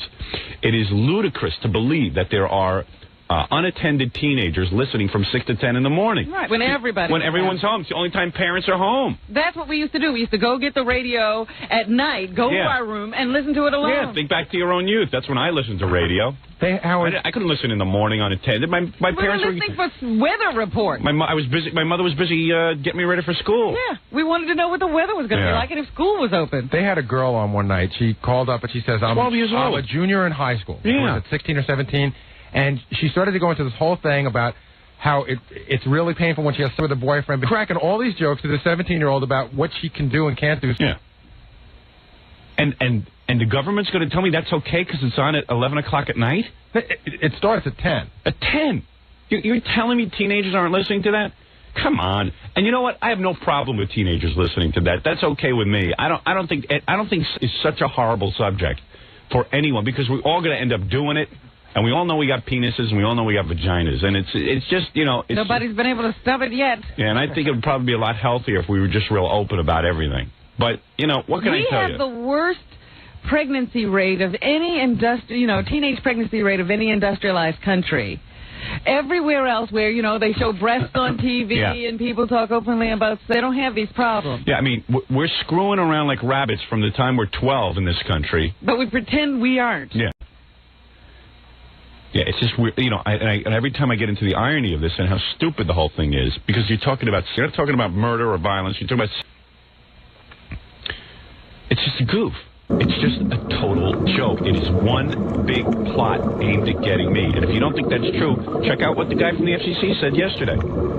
We have to get... The guy hadn't even read what the complaint was. And he doesn't care. He goes, we have to hold hearings to take away all the stations from this company. Can you imagine? Got another complaint letter. A complaint letter. A complaint. Which, by the way, when you complain to the FCC, you don't have to include your address or who you are. And it's been clear to us that it's other radio stations sending this stuff in. I've had listeners carbon copy me who have sent in similar things about Oprah or other shows, even on the radio shows. Reject them. And they're just rejected. They get these rejection letters back. They will never take on Oprah. They will never take on any of these shows because they would be laughed out of town. It's just me. Ugh. And the other FCC guys are saying, I wish this guy would just shut up already. It's laughable. I'm not kissing your ass, but seriously, if you weren't as talented as you are, they probably would have driven you out already. Well, you know what I mean? Yeah, thank you for the compliment, but the point is that if I wasn't as good as a diplomat as I am around here and other places I've worked, I would be out. A different person would have left the business already or kowtowed to them. Yeah. Made the mistake that would have gotten him into... played right into their hands. Yeah, well, I've been trying to play it right, but I'm really just fed up with President Bill Clinton. I mean, I'm such a supporter of this guy on the air, and there's no other radio host, That's the thing. I see these other radio shows who will have politicians on. None of these guys take a position. Either they're staunch Republicans, they support Republicans all the way. You don't even have to ask. Yeah. Quite frankly, I see all this Newt Gingrich bashing. I'm not anti-Newt Gingrich. I got to tell you something. Some of the things this guy is saying is right on the money. He's saying things that people have been saying for years. Not saying anything so horrible. That whole thing about orphanages, that's not wrong. What do you think boarding schools are? Exactly. People act like orphanage is a bad thing. If you got a welfare mother... Now, let me tell you something. There's some women who are professional mothers. Listen to this. If you got a welfare mother, she has one baby. All right? And she can't afford that baby. We've said, okay, this is what he's proposing. All right, so we'll help you out. You screwed up. Pretty compassionate, if you ask me. But if you go ahead and have a second and a third baby, and you know the score already, it's obvious that you're just having these babies to get welfare checks. And you're too stupid to have children. We want to take these children and give them a life where they'll grow up in an orphanage, because quite frankly, an orphanage would be better than what the hell you're offering. Because all you're doing is getting paid to have kids. These kids aren't going to have any future. I saw some guys some Democrats standing around a podium yesterday on C-SPAN or something like that, and they were saying, these orphanage proposals are anti-family. I said to myself, you ought to go. Go see where these kids are. Places and tell me those are family. Yeah, anti-family. Anti-family. It's so stupid. Yeah. It's all political. Yeah. So, when Newt Gingrich isn't the best at promoting his own programs, because then he says, well, go watch the movie, the Andy Hardy movie, Boys Town. That's a dopey statement. I would go live in Boys Town at this point. It was idyllic. I would have loved to have been away at school all the time. You're not kidding. You say orphanage, people think you're talking about some house where you take children and beat them. I said, have you ever heard of a boarding school? Rich people send their children away to school all the time. I'd rather take What is the big deal? all that money, take it away from these welfare moms, and they're talking about put it toward these schools. The $30,000 it would take. They're saying it's much more cost effective to have these children in private homes with these quote unquote mothers. Yeah. Well, look, either you spend the $30,000 early or you spend the $30,000 a year late because we've got so many people winding up in jail. Yeah. So look, I'm, Newt Gingrich and what he's saying is not bad. It's not bad. I don't know that he wrote it, but he's saying it. Right. He's saying it. It's not awful. There's a lot of good energy there. The thing that disturbs me about the guy is that he gets into that morality rap, and he's the last guy to tell anyone about morality. He's got a serious problem with that. But the point is that he's not saying something awful. He's not a Hitler like the media is painting him to be, and a lot of his programs are really making sense. And someone better do something because the spending and everything is out of control. So, I don't know. It just seems to me that most of these radio shows are dudes who get on and either take one position or the other and don't get off it. They can't accept a Democrat. They could only accept a Republican. I've never been that way. I've supported candidates when they're way down 20% in the polls. I'm willing to commit. I'm willing to get behind a candidate if I think he's the right guy or woman. You're not afraid to go down in defeat? No.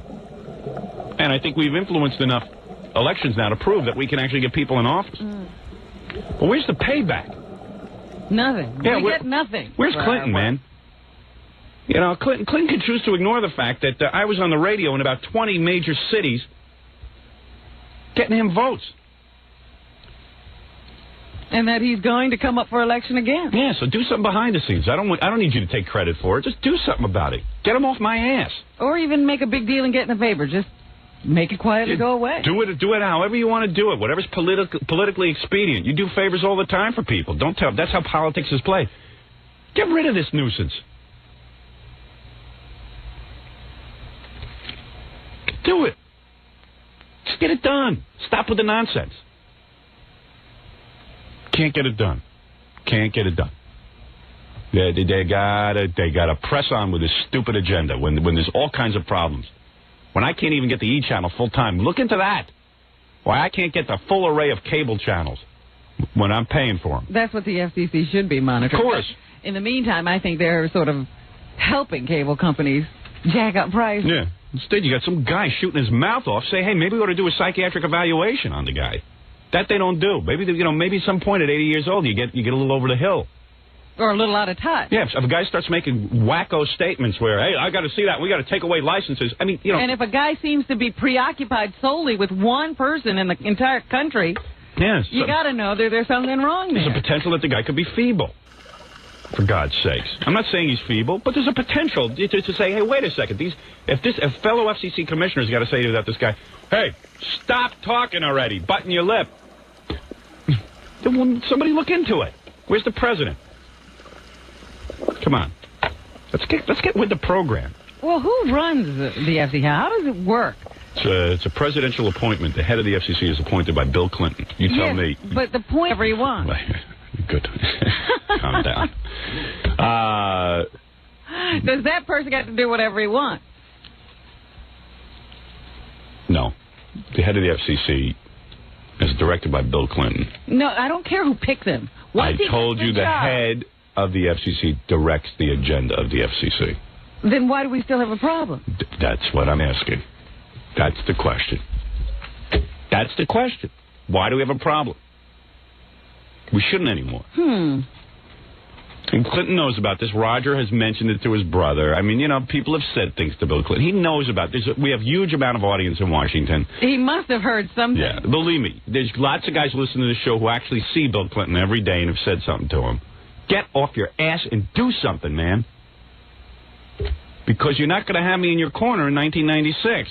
And believe me, you could treat me as a joke. I get people a lot of votes. Not like he's riding high in the polls. You want to check out why Governor Pataki won? Take a look. This is the kind of stuff I look at when I'm off the air. I took a look at how Pataki won. It was the men who listened to our radio show, the exact age group that never turns out to vote, all turned out to vote for him. They got riled up. That's all that did it. That's the only thing that did it. Take a look at it. If you don't think the Republican Party is not aware of this, they are very aware of this. After the election, they go home and they go, who voted for us? How come we won? How come we lost all the time? Why all of a sudden did we win this election? Cuomo looked like a shoo-in. Well, they took a look at it. And what it turned out was that men 18 to 25 for the first time turned out in droves and voted Republican for Pataki. And we're in not only New York City. Yeah, well, we're in Rochester. We're in Buffalo. We're in Albany. And for the first time, these guys turned out to vote.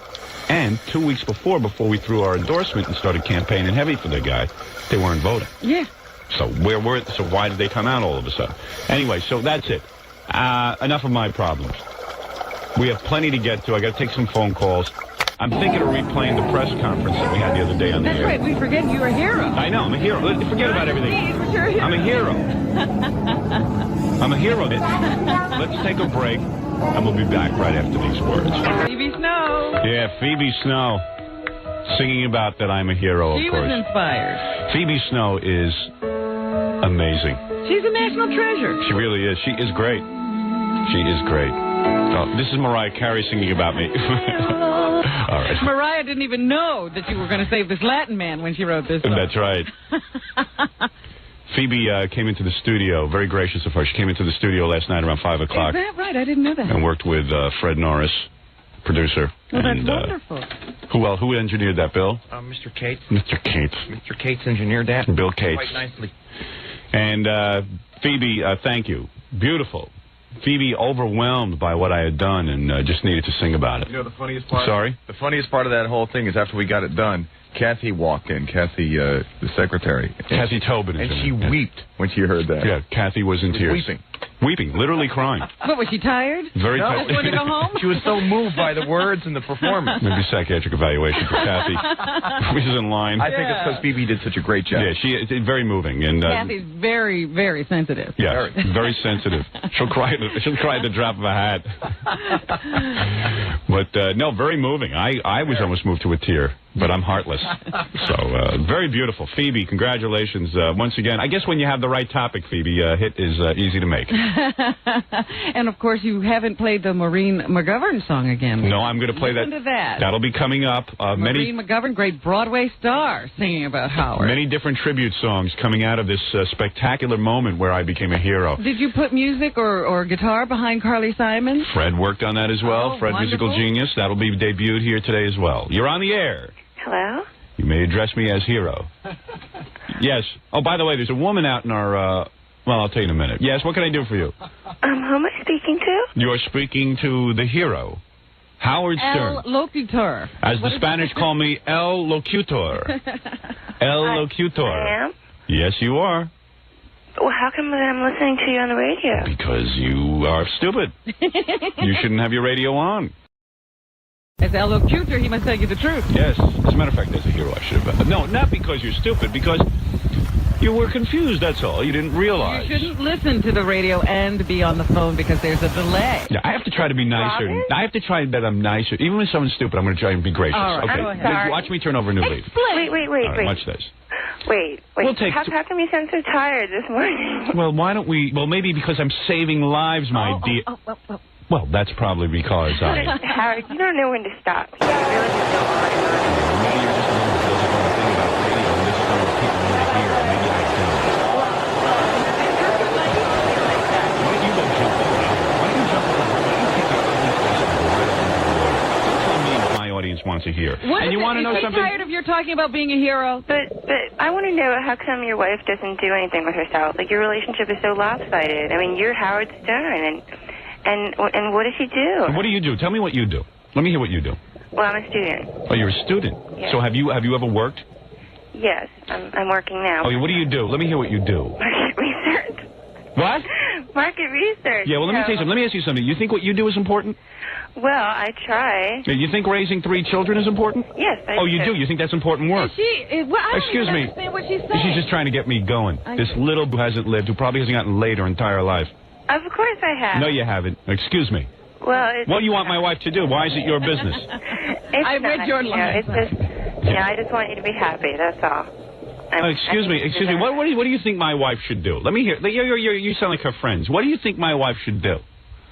Tell me what you think was more important than raising my 3 children. Well, I don't know. I mean, what do wives do? They do all these charity things. Oh, you want my wife to do charity work? Yeah. I see these women. Yeah, I see that marriage is so great. Let me tell you something. If you've ever had 3 children, which you haven't, because probably God won't even bless you with eggs that work. But I'm going to tell you, hopefully he hasn't blessed you with eggs that work. Hopefully your eggs are atubal. Yeah, hopefully that your eggs will get caught in that atopic pregnancy and it will kill you. Come on, that's not nice. Oh, you're a murderous fiend. You're a jealous woman.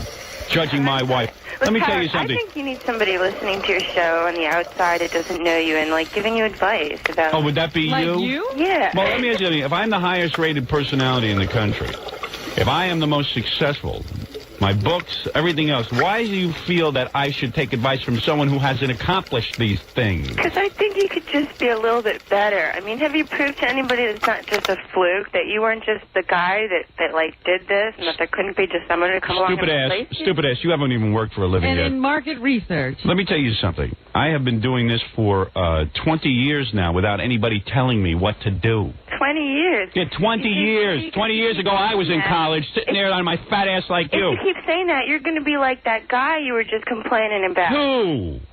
From the FCC. I mean... Yeah, honey, let me just tell you something. I couldn't give a rat's ass what you think. I hate all you little in college. I've met all you who don't know anything. And you're going to grow up to be a bitter woman who never does anything with her life. Everything. When you're an old man, you're going to be there on the FCC telling people what to do. Oh, I'm going to be on the FCC when I'm an old man? Yeah, there's going to be a young Howard Stern, and you're going to be jealous. Yeah, I'm going to be jealous. That's the kind of guy I am. I'm going to sit there and be on the FCC and tell people not to talk on the radio. That's just what I want for my future.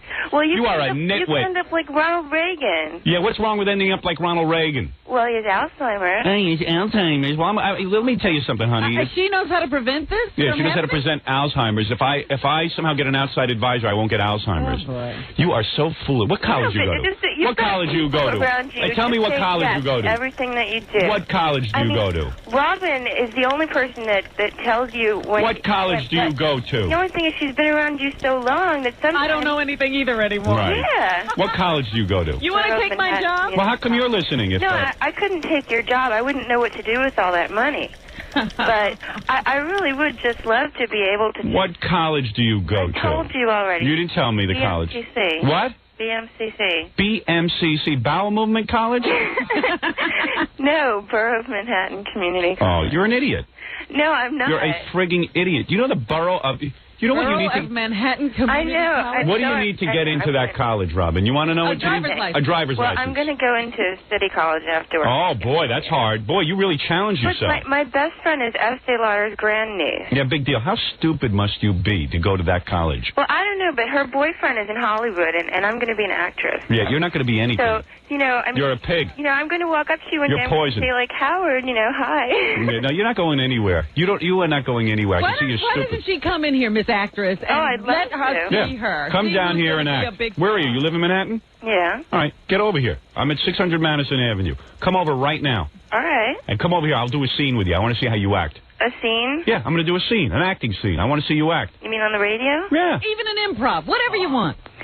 Okay, but I'd love it if you could mold me, Howard. Yeah, I'm going to mold you. I mean, really, I'm young enough for you to mold me. I mean, You know, I got to tell you something. How old are you, 19? no, I'm older than that. All right. Let me just say something to you. Yeah, sound dopey. You're all over the place. You bring up topics. I know. I really need to. And you don't say you don't say anything bright. You brought up. Excuse me. You brought up my wife. You see, isn't there something important your wife should be doing? No. You brought up my wife, and you said, isn't there something important your wife should be doing? What is more important than a woman raising 3 children? You are the enemy of all women. All women are confused. I'm going to tell you why women are confused. Well, I'm really happy that she's put up with you. Oh, shut up.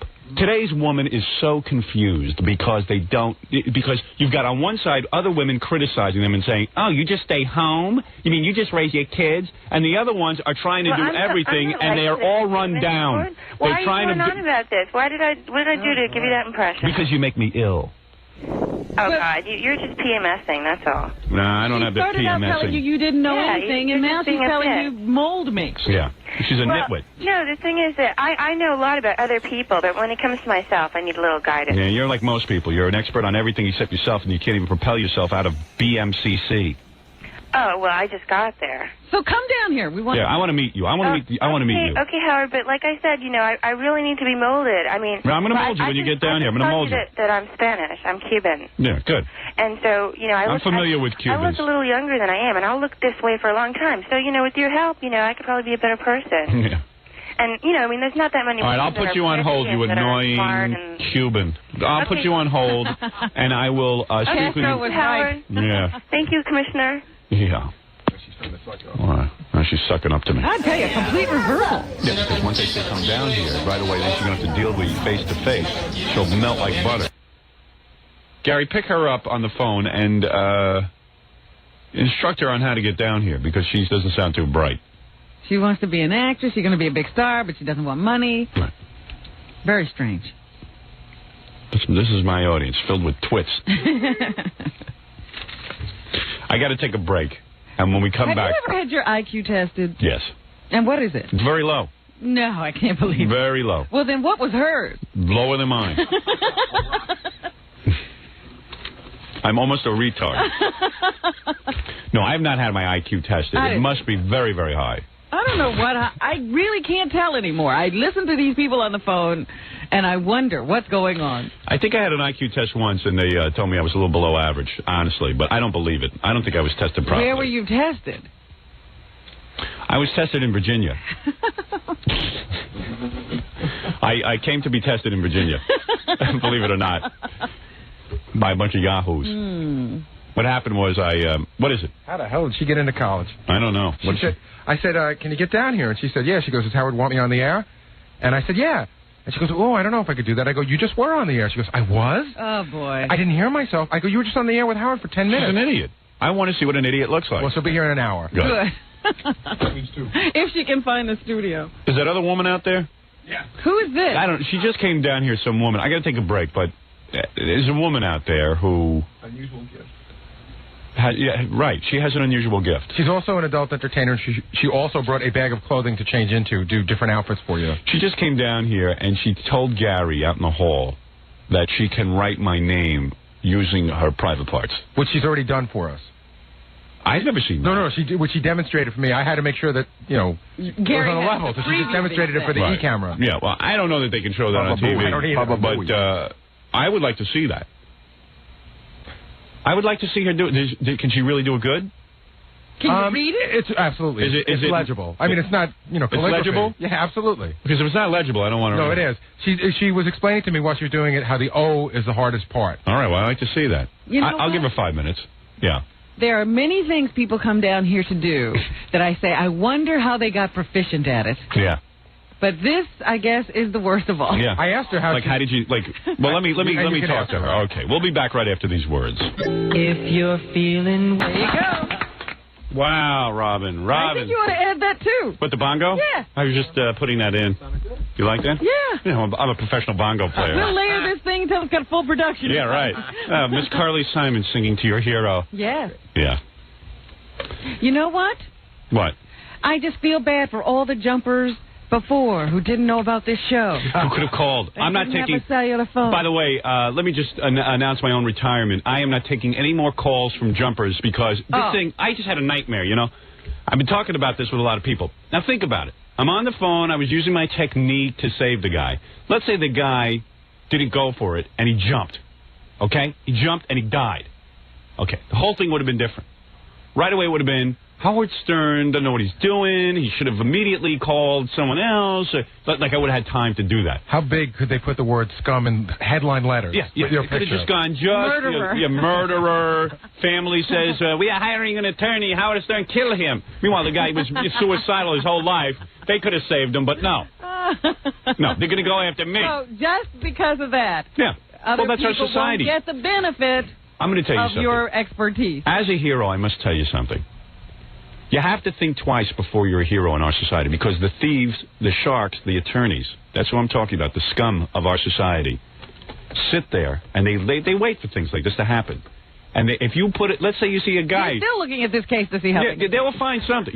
I am telling you that this is our society. It is litigious, and it is from these animals who went to law school. Their mommies told them they were going to be something, and they went to law school. They went to some mediocre law school, and they got, I don't know, they got out of school, and suddenly the job, they thought they were going to be making $100,000 a year. They were making $12,000, and now they had to scramble and figure out cases.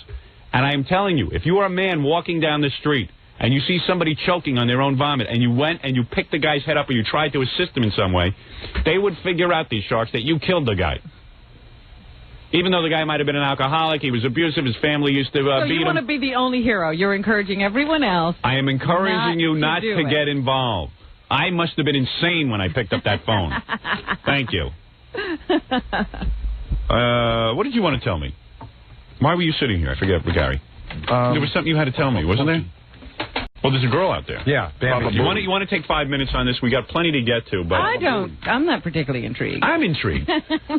Have I met Bambi before? Yes, you have. Where did I meet Bambi? She was here about a year ago. She went to her high school reunion, upstate New York. She's from California. She's cute. Cute. Yeah. Stripper? Adult entertainer, sure. Yeah. Adult. Exotic dancer. Let me see this new act she's working on. Hurry up. I'll give her 5 minutes. Is she young? Or has she been doing this a long time? Well, I don't think someone could be that young with a talent like this. I think you have to have years to develop it. She claims she can write my name using her private area. Her most intimate of writing utensils. Why? With 2 good hands. Yeah. You have 2 hands. Oh, yes. How could I forget you? Oh, sweetheart. You know who you look like? You just... Have a seat. You know who you look like? You look like, somebody famous you look like. How you doing? Fine, thank you. Talented girl. I don't know. How long did it take you to develop this? And what occurred to you? I mean, you have 2 beautiful hands that can write. What happened? A friend suggested that I try this. He wanted me to try to get on the New Year's Eve special. He told me about it a year ago. I got it the first time. But you were able to do it right away? Yeah. Wow. So it was a hidden talent. Where'd you get a belly button ring? Yeah, it's Super. still healing. Yes, very nice. Thank you. Very nice. All exotic dancers should have that. A lot of them do. What happened to you? I haven't heard from you in a while. I tried calling. Do you remember her? That was yesterday. Did I actually meet you? You met me a year ago. My hair was shorter and my glasses on. You thought I was trying to look intelligent. You said I looked like Daryl Hannah with an eating disorder. Yeah, you looked at... Oh, very good. Did I say that? Yes, you did. I was very... that was before I was a hero. I've changed. No, that's okay. Yes. I know the women you like, though. I'm not as thin as you like them. Yeah, you gotta... But you're cute. Thank you very much. Yeah. I bought your paperback. I read the hard copy, and then I bought the paperback, and it saved my life. I drove 14 hours to Arizona with my father, and this man that's deaf that kept talking over us, he couldn't, and it was driving me batty, so I read the book. I started ignoring him, read the book. I was going into this guy. Are you someone who reads a lot of books? I read a lot, yes. Yes. Was this one of the best books you've read? It's great. It's funnier the second time. Yeah. Really? It's Yeah. much better the second People time. tell me it's funnier as a paperback. That they had the hardcover. I don't know. They just enjoy the paper, but reading it as a paperback somehow makes it seem different, lighter. It's a different media. What can I tell you? I mean, it's amazing. It's interesting, the book business. Yes, it is. It's foreign. When you see a movie on the big screen and when you see it on TV, it's different. We have a lot of fun, especially with oral pleasure. The other day you said something about right, and probably do it better. Not better than me. I love it. Now, how did you develop love? How do you love doing that? My wife hates it. I got to tell you something. Without getting too graphic here, I must tell you that my wife hates it. And I know she does because there's a lot of commotion around it. She doesn't look like a woman who's having a good time while she does it. And she's doing it, and it's almost like, come on already, finish. You know, it's like this. Yeah, she doesn't want you laughing very long. I don't even ask because I don't enjoy it that much. Because you got to understand, when you have a woman who looks like she's ready to vomit, can't enjoy it. Yeah, I mean, if it was a woman who was like begging you for it. Have you had it where you enjoyed it? Is that you? You would, I could Jesus. totally do that to you and do nothing else for myself and be satisfied. Really? I just worship the... I would love to marry you. You just love the look of it and everything. I would like you to be my girlfriend. I would like you to be my girlfriend. And I would be. I would like you to be my girlfriend. I think my pants just shrunk. Yeah. I would like you to be my girlfriend. I would love to be. And What kind of shoes are you wearing? Let me see. Stand up. I got to look you over. You're turning me on. Look at that. What a nice butt. I can't see your shoes. What kind of shoes are you wearing? See, you know how to dress. You're a girl. You're a girl. Thank you. You're a girl. You got on little short shorts. I know your you shorts like are cut high so I can see your buttocks. Yeah. And you're wearing a little tiny bippy shirt. Mhm. A belly shirt. To show off your new belly ring. And were those breast implants? No, these are mine. Really? Yeah. Congratulations. Thank you very much. Super. I'm very fond of it. How old are you? I'll be 30 on Christmas Eve. Look fabulous. Thank you. Your hair is cute. Everything's cute. I have a great hairdresser. 10 years I've been with the lady. Super. Give me her name. She knows what to do with hair. She sure does. And you're totally shaved. That's obvious from the outfit you're wearing. I mean, you would leave Actually, I nothing. grew just a little. It looks like Really? like A little? Cupid doll. A Cupid doll. It's Super. very cute. I love that. So you love a man, huh? Oh, Man. very much. Man, oh man. My friend Milt, Are you clean as a whistle? No AIDS? Nothing? clean as a whistle. Herpes? Anything? Sure. How many partners in the last year? 2. 2? I've mellowed down. No kidding. Good. As long as you're clean, I don't There's care. a lot of stuff going on. I can't have that. How do you decide on these 2 partners? Yeah. Well, one I've been seeing, the Milt guy, for about 2 years or so. Right. And off, it's very casual, and we get along real well and everything. This other guy's kind of new, and If I was your boyfriend, you wouldn't tell my wife, would you? never. You swear? Never. I believe you. I would be so What are you good talking for about? you. Really? If I was your wife, you can go on vacation with other women. You can bring them home. You can take me if you want. You do the whatever women thing you too? want. Really? Boy, do you know the answers, honey. Not only do you know how to dress, and not only do you know how to look good, but you know the right answers. Wait, she was just about to address the woman thing. You'll do other women? Okay. I'm a liquid lesbian. If I get drunk, I get very interested. There's nothing wrong with that. A liquid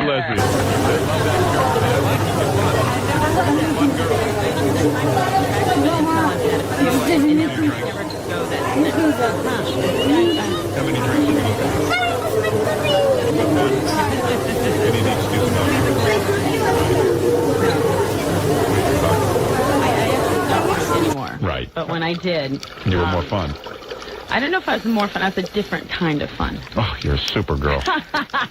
Super girl. You are a girl. Yeah. This is what every girl should be. Then bring her your daughter, because she could trade them. No. See, my daughters are different. They're little prudes. They're little cottagers. Right.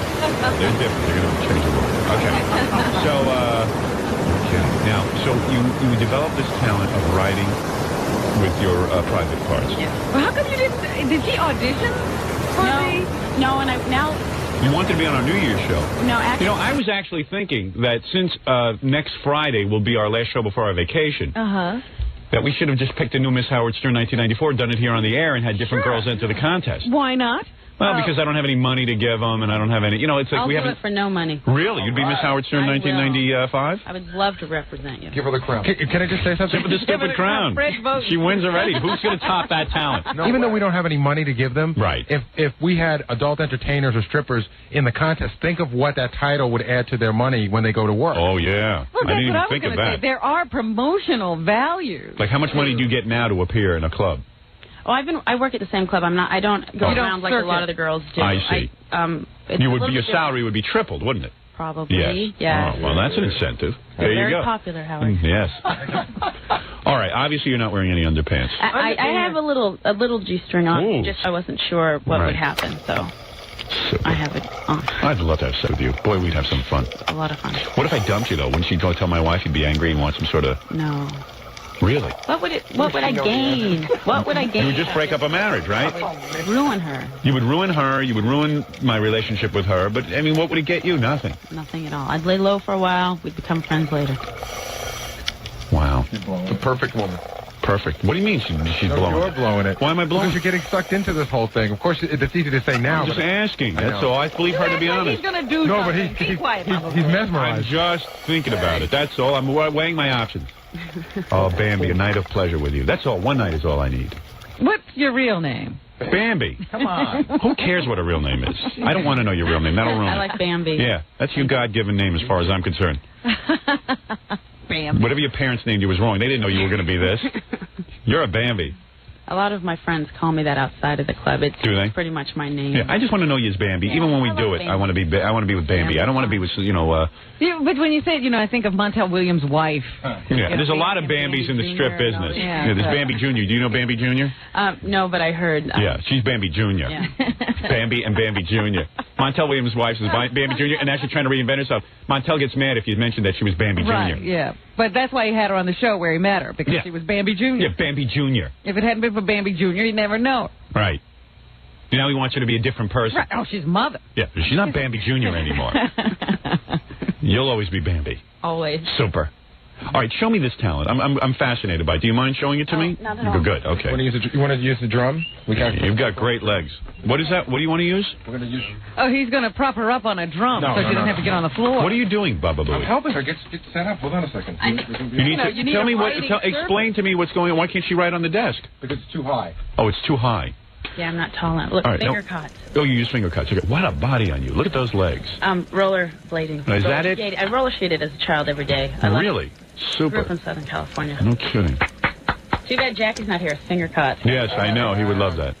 All right, now you're going to write with the pen. Go ahead. Yeah. Okay, let me see this.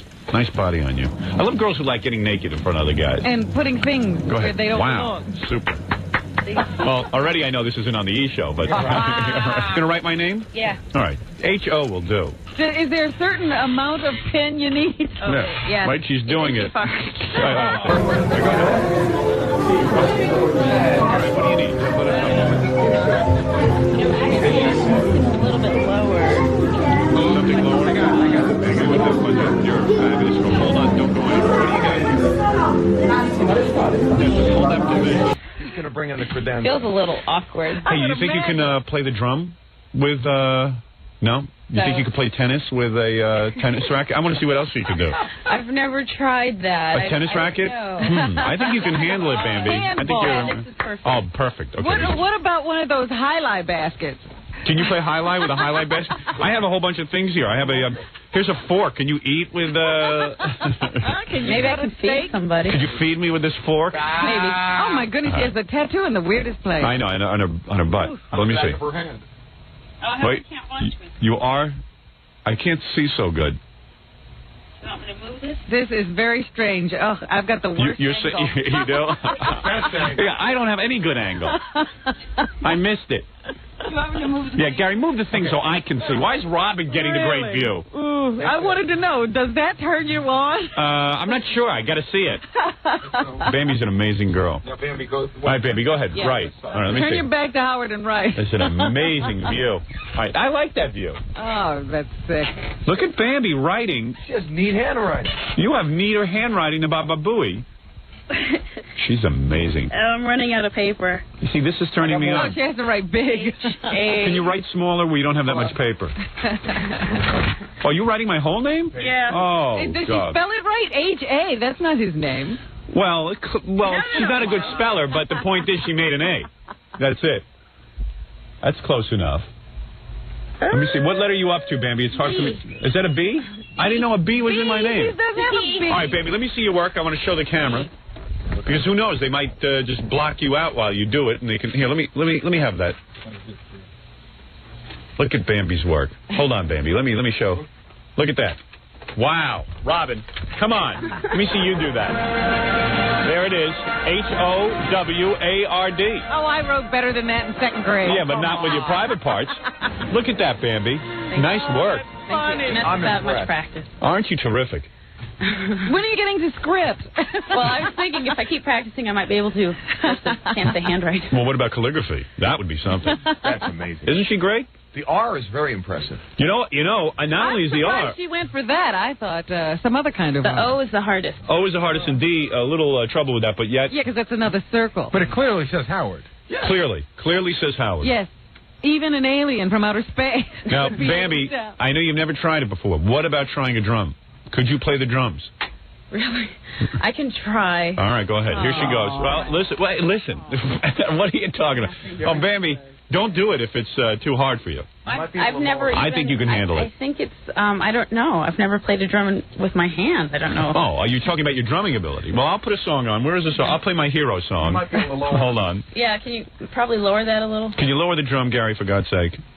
You're about to hear Bambi for the first time try to drum. Take it out of the stand and hold it low for her. Bambi, if you do this. Wait, no, leave it high. Leave it high, actually, because...